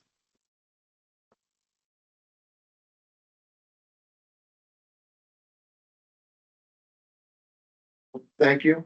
I was expecting a North Carolina drawl for the rest of the talk. I'm not good with accents. That was extremely informative one-on-one, and we like more of those. I think, speaking for the committee, it's great to have the sort of the foundational understanding so we can have informed discussions on what we're talking about. Yeah, and as we move forward, reach out to us. If you look at some of the guidance and you have more questions specifically about a certain aspect of it, reach out to any one of us. We'd be more than willing to talk about that and help you understand. So. Excellent. Thank you. Well, we're ahead of schedule, which is rare and interesting. We want to take a 5-minute pause before we jump into committee business and all that stuff. Let's do that. Let's come back at 15. That's good. Thank you. We're not done. We're live yet again. All right. So, Here we go. we're down to the bare bones of the committee. So wanted to talk through what our agenda looks like for our next meeting, which the calendar's still a calendar. I think the next one that we have officially is May, unless we have advice for April, right? Then we could do something in March. Okay, do we have any advice for April? On our work plan, we were supposed to be thinking about advice for the 100M comprehensive cleanup. Considering the comment period closes next couple weeks from now on February 8th, I think. Yeah. We won't make that, as far as being in the comment period window. We haven't started an IM issue manager team for it yet. So I don't think that it's feasible for us to come up with advice on that. You know, I think it would be good for all of us to put in our own individual, the advice for the interests and governments that we represent, or individual advices, or not advices, sorry, comments. But yeah, I don't think we can do it as far as the committee. Do we have, is that the calendar? Can we go to the work plan? Yeah. Thanks for being prepared, Josh, because obviously I'm not. So Tom, just speaking out loud here, so the timing is weird because we did subcommittee and full board swapped these this quarter. Right. But we talked internally yesterday, and if there is any presentation that we can give virtually at full board in February, I need to know like 2 weeks ago, so like today, but we can try and get that presentation done in February, so you guys can work on something and then pass it forward in April. So I just need to know what you guys need. Okay. Well, looking at our list here, I think that the Carlsbad Transuranic Waste Roadshow is starting in August. So that might be something to consider for, we have August committee week, maybe? Sorry, that's a calendar. No, Yeah, August. Yeah. so, that might be something, if we could figure out when that's gonna be and try to put them together, that would be awesome if we could just do the committee week at the roadshow. But as far as May goes, we're still looking for groundwater. Right? Groundwater, what?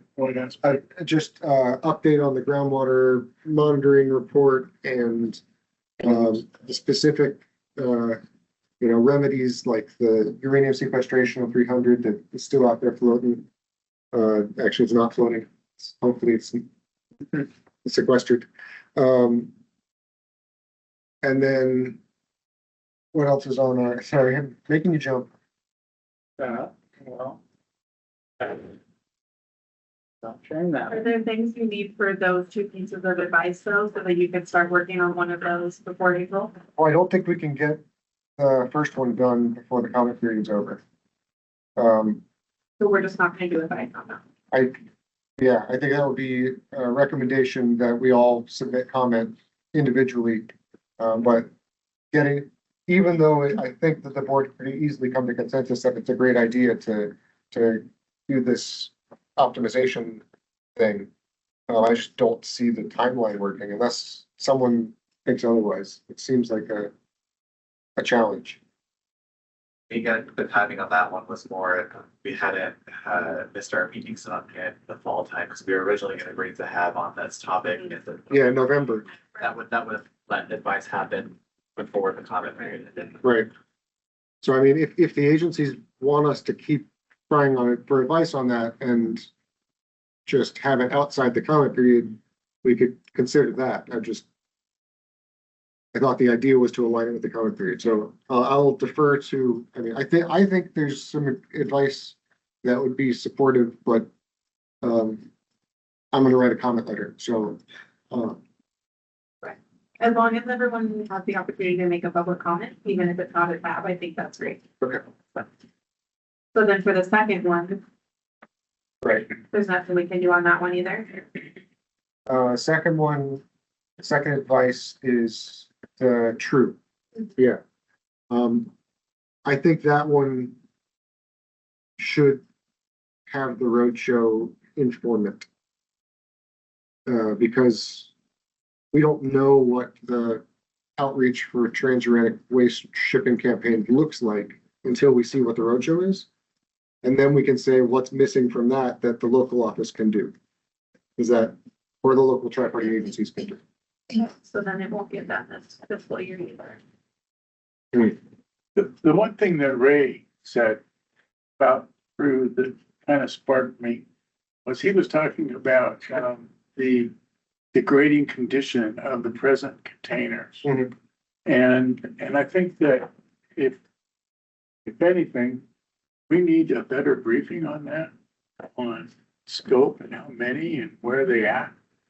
And, or do they even know? And something like that. And I just, and then as far as the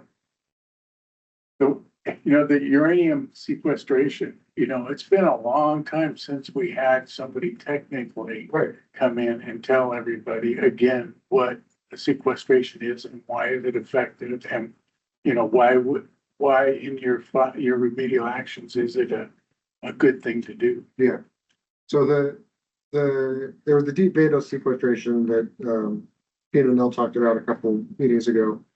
But the groundwater briefing we had asked for was just a general site-wide, and then some highlights on the rebound studies, 61811 results, and then the sequestration results. Too far. Susan has a comment on this. Susan. I just wanted to remind those that were at the leadership planning session that we had at Hammer that it was going to be April, because that's when we thought the roadshow was going to come through, but we were going to do one whole meeting. Right. All on transportation and transuranic waste. Right. So we were kind of, one whole theme. So it may, we may want to look at that for the August full board meeting, doing that, if we can get the roadshow. Because that was, we were going to get DOT, talk transportation, transuranic waste, all of that shipment type stuff. Yeah, that was my recollection too, but yeah, getting more information about when Carlsbad is planning the roadshow is the new stuff, and that's not April, that's August. It's a different A. Yeah, if we could still do it, it's like I said, for a full board, do one whole meeting, all structured around transportation and transuranic. And if we really wanted to get input into the agencies this fiscal year on that, we could do a sounding board at the end of that board meeting. Yeah. But it's just, a big, like I said, education and finding out, what everything. So just want to remind everybody. Have we made contact with Carlsbad office? for that, and They said they'd love to participate, but it sounds like the date changed. I haven't talked to them since shutdown and stuff, but I talked to them after a workshop last year. so it's pretty positive we can get them on a date for a all-day review of shipping. I would think so. I don't know if things have changed with, their shutdowns, if they lost more employees. I don't know what all that looks like, but I would imagine we could get them. My thought for CaRM is, so if Josh pulls up that other screen with the advice, the first one's off the table now. Is there a presentation or briefing that we could have in February that you guys could get started at least partially on that?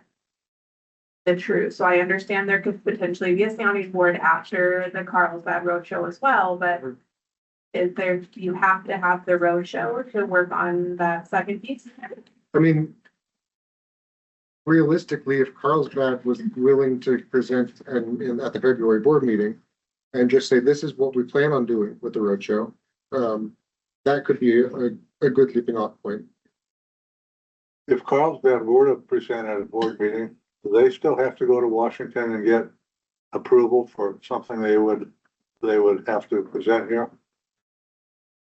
Yeah, but that's what I'm wondering, if we could get away with more of just a briefing instead of a presentation in February, where you guys could look at this piece of advice and ask some of those questions, like how are they going to talk to their community about risk and reach out to the, certain outreach opportunities. And then you guys could write this advice without seeing the roadshow.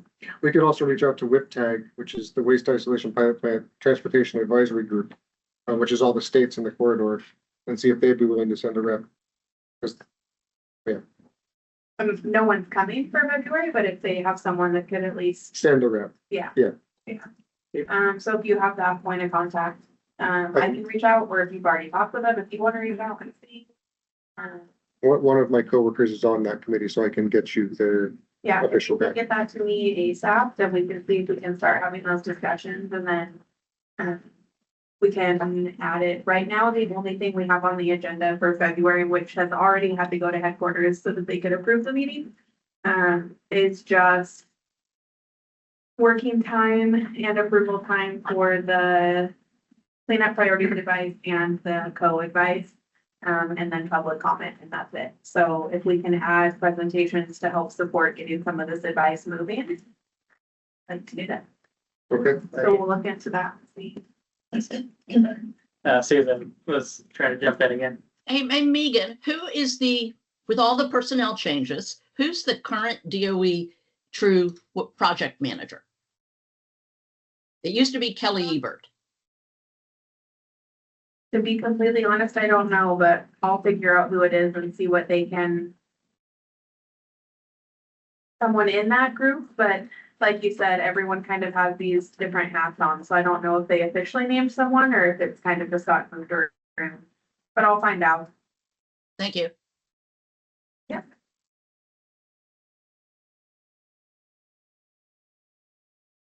Okay. So, if I heard right, first, the negotiations advice is essentially off the table, right? Yeah. Alright, then we're aiming for a presentation on the plans for the roadshow, as soon as feasible to launch into the true advice. So I just heard back, our local WIPTAG representatives are Eddie and Mark Reese from my office. So maybe they could, if they're willing to talk. Yeah. Let's To come and chat. just, I mean, if Carlsbad isn't able to come and talk about their roadshow in February, maybe we could do just, what is WIPTAG and what is WIPTAG expecting? Okay, yeah, maybe if you hear that they can't do it, maybe touch base with me and Tom, and we can talk with Eddie and Mark. I think whether they can or can't, it might not be bad to have that one in too, right? Yeah, That's true. Okay, yeah, Tom, do one of us want to? yeah, I'll have Mark talk to Eddie. Okay, yeah, I know Eddie's been super closely tracking this stuff too, so if he's available, I'm sure he can. Okay. And then if they can give you guys ideas of what they're thinking, then you guys can think of what else do we need outside of that. Yeah. Okay. I Right. just don't wanna wait until Yeah. August is my thought, cause Ray made the comment that we're moving. But I'd like to get some advice before then. So is that the team that's leading this parade? Or is there a leader, or is it a team state by state? It's a team, yeah, it's an advisory group, so it's, my understanding is they don't really have a leader, it's just the group gets together and advises. The Department of Transportation. No, it's, every state has their own representative along the transportation corridor. Okay. So I think right now, actually, I was learning that, Suzanne is the primary for ecology, but Eddie is potentially a good person to, he's sort of taking over that maybe. Eddie'd be good, right? Yeah. He's been the one that's spent more time into it. Sure, he's got far ahead of anybody, huh? I don't know. They're out in front of it. I think, yeah, they're the ones who coordinate with the first responders along the route to make sure trainings happen. So yeah, that would be good. So that'll be in February. And then we're looking for May agenda items, which how far in advance should we, it was too much originally on our look ahead. Is groundwater gonna be good for May, you think? No idea, but We lost Jason. He would have been the person to know. there's things that we thought were gonna be easy wins that are the opposite, and things we thought were gonna be hard that are easy now, so everything's a little backwards, but whatever we want to start looking at for me, we can do. I think priority is obviously advice, and then we can start looking into the nice to haves, which those. So if there's some that you prefer to hear more than others, I guess just let me know. Yeah, I always want to hear at least one groundwater briefing a year because that's important. And then we'd have time to talk through potential true advice in May. Or before. When you say groundwater, it's a big subject. Yeah. What aspect of groundwater is to be most emphasized? So at a minimum, what we tried to do is have a briefing from DOE on their annual groundwater monitoring report and how the plumes have changed and what the new attack is for the treatment plant. But then there's also certain sub projects that the HAB has been following for 5-10 years that we wanted to close the loop on. So that's the three little bullets are sort of the sub projects that are things that would be great if it could get highlighted in the talk, but it's not a talk on that specific topic. But really, it's just an overall groundwater briefing, because that's such an important nexus to the river, and that's going to be the longest thing that takes to clean up. Yeah, So that helps. It's like two to give the presentation. right. Said before, Tom, is because we've talked about rather than wasting today all the way until May or April for advice, we could potentially have these briefings, a couple in February. We could throw together some working group meetings and like a virtual subcommittee meeting to pass subcommittee before April, and then pass advice in April. Okay, so let's start an IM team for transuranic shipping. Yeah. It's with lids, right? That's what the work plan says? Farm lids is, I think that's what was requested. Yeah. Work plan. So, can we send out a request for invites to the lids committee as well? It's not actually on their work plan, but we can still do that. It would make sense. Yeah, because that's disposition and that's the D in lids. Okay, I'll lead it off because I like truth.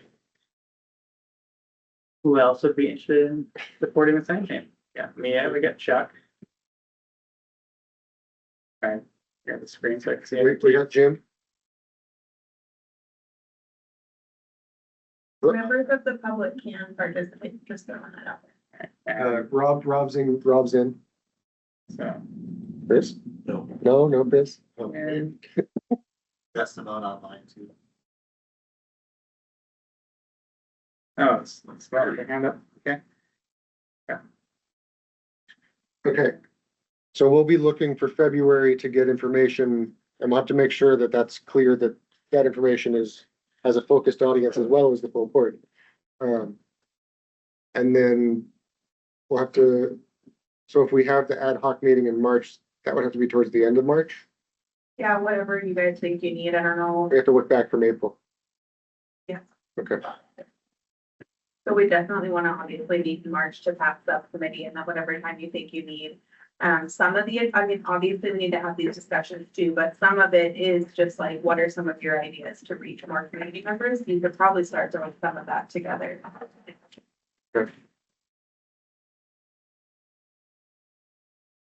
Okay. And do a little reformatting too. Dan Solitz is joining as well. So here's typing. Have a feeling. All right, so our spring is filling up nicely. Like I'm counting February as spring, I'm hopeful. Yeah. So that's done. So let's talk open forum. What are we thinking? Anybody have concerns, interests? Read a new article that they're interested in? What are you doing for talking about that Hanford with your groups, all those things? We didn't do a round robin question today because we were time constrained, but if there isn't anyone who wants to say anything extra, then we could end 9 minutes early. So let me ask one question. So in the January executive planning meeting in January on the 26th, I'm barred from it. Right. Yeah. But I mean, if there's things that you need us to know, you can. Well, I'll do it for the Chris. Yeah. Yeah. I mean, I just want to make sure that you're not expecting, or I should not be expecting to attend. No. All right. It's just the Yes. officially, yeah. But like I said, if you want anything said, I can say it for Yeah. or Chris. Yeah. Great. Rebecca does have a ham tech. The alternate is an active member right now. Okay, So they could come and place her for if they wanted to do that. the camera tech needed a voice. Yeah. In- Okay, so it's just the seat formerly occupied by Pam and Casper. Other than the builder. Yeah. Okay, and the other ones are public at large that are missing. More than that. Really? Okay. From 38 to 18. So, Okay.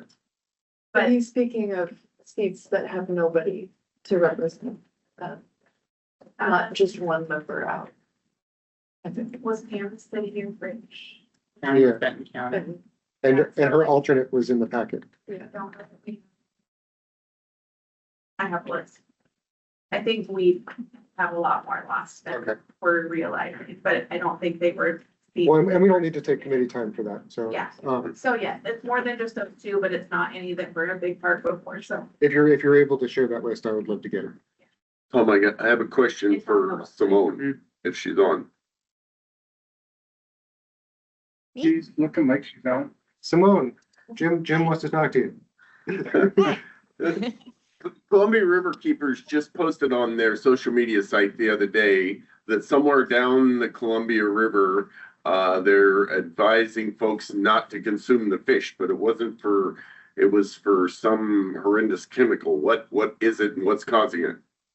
Yes, Do you know? so this is part of the Bradford Island Superfund site, and it's fish contamination caused by PCBs from U.S. Army Corps operations in that area. Okay. Yeah. Glad that it's not Hanford. Yeah. Okay. Thank you. Back to open forum. Mia, you had something? I have something that it would be nice if it could become a topic for this committee. It's looking like, if you read between the lines, 324 building is going to be demolished. And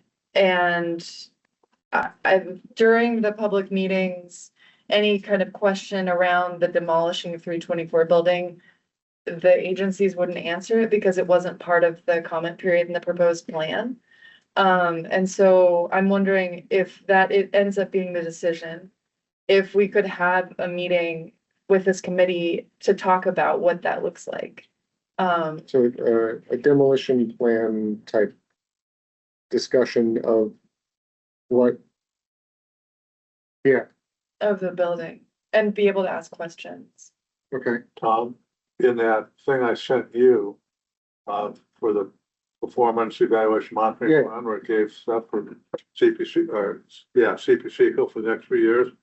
I think it said, relative to what Neil was talking about, that they're gonna go out with procurement for to take out all the electrical work. Right. And something else in either this year or 2027. I don't remember Right. which it was. that's part of being cool and dim, not cold and dark, Yeah. is to get rid of all of the nastiness that needs to come out before the building comes down, but I guess, DOE, if there's a time that would be ripe for that conversation, that would be great to make it into the agenda.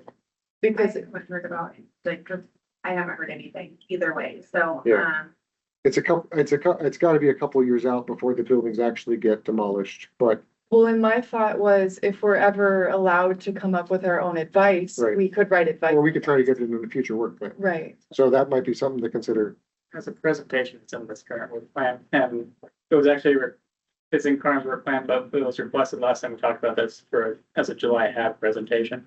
Okay. And not there was any timing. yeah, I think it's Relevant because it around was that. after public comment and like Yeah. what the decision was gonna be. I think that was more, what the final record of decision amendment was, not necessarily the building demolition plan, but if we could put focus questions on, yeah, Could ask Ben Vanna what the, right? what it is here. Or, that's part of the 100Ms now, so we could have M100s. I always want to say 100M. It's hard. Yeah, so that geographic thing now, I'm sure that will play into it. Okay.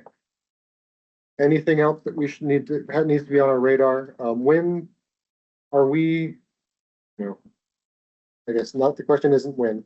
When would you like input from the committee on next year's work plan? Okay. Yeah, I think whenever you guys have anything, especially like Mia, if anything's emerging, don't wait for the next meeting to act. So if like something comes up and you're like, oh my gosh, I want a briefing, just let us know, so we can at least add it to our list. It's nothing's guaranteed, right? But we're trying to. So if there's stuff that comes up or things that you think that would be beneficial for work plan next year, or ideas, like I already wrote, like stay on like having face time every January, something Yeah. like that. I mean, Every January. every meeting would be great. But I mean, even just adding M100 as a broad topic, gives us the flexibility to talk about everything at the site, which great. Ask for advice every year on M100 and we'll do it.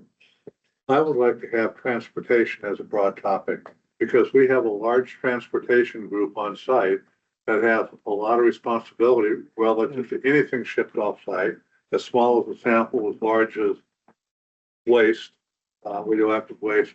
Department of Transportation is involved.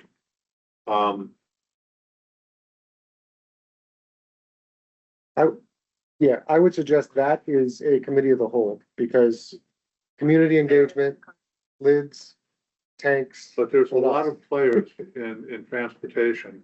If we want to start talking about shipping, excluding True now, shipping radioactive waste off site, and it's a pretty contentious topic. But since I've been on the HAB, we've never had a transportation presentation that explains clearly what all the different parties have to do. Headquarters is involved, DOT is involved, on-site transportation is involved. They're the only certified shippers. Nothing can go off-site without a certified shipper, regardless of anything else. But we don't know, we've never had a talk on that, we've never had to, but I think this would be very timely now.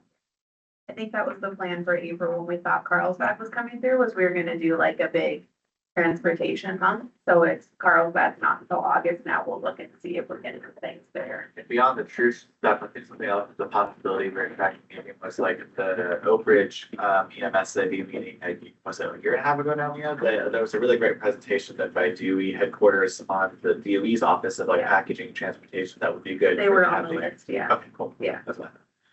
Yeah. Okay. Who's got the last word? Eat the rush. Thanks, everybody. Have a great day. We'll see you next tomorrow for CaRM and Twist. Where are we at? Co and Twist, work on it.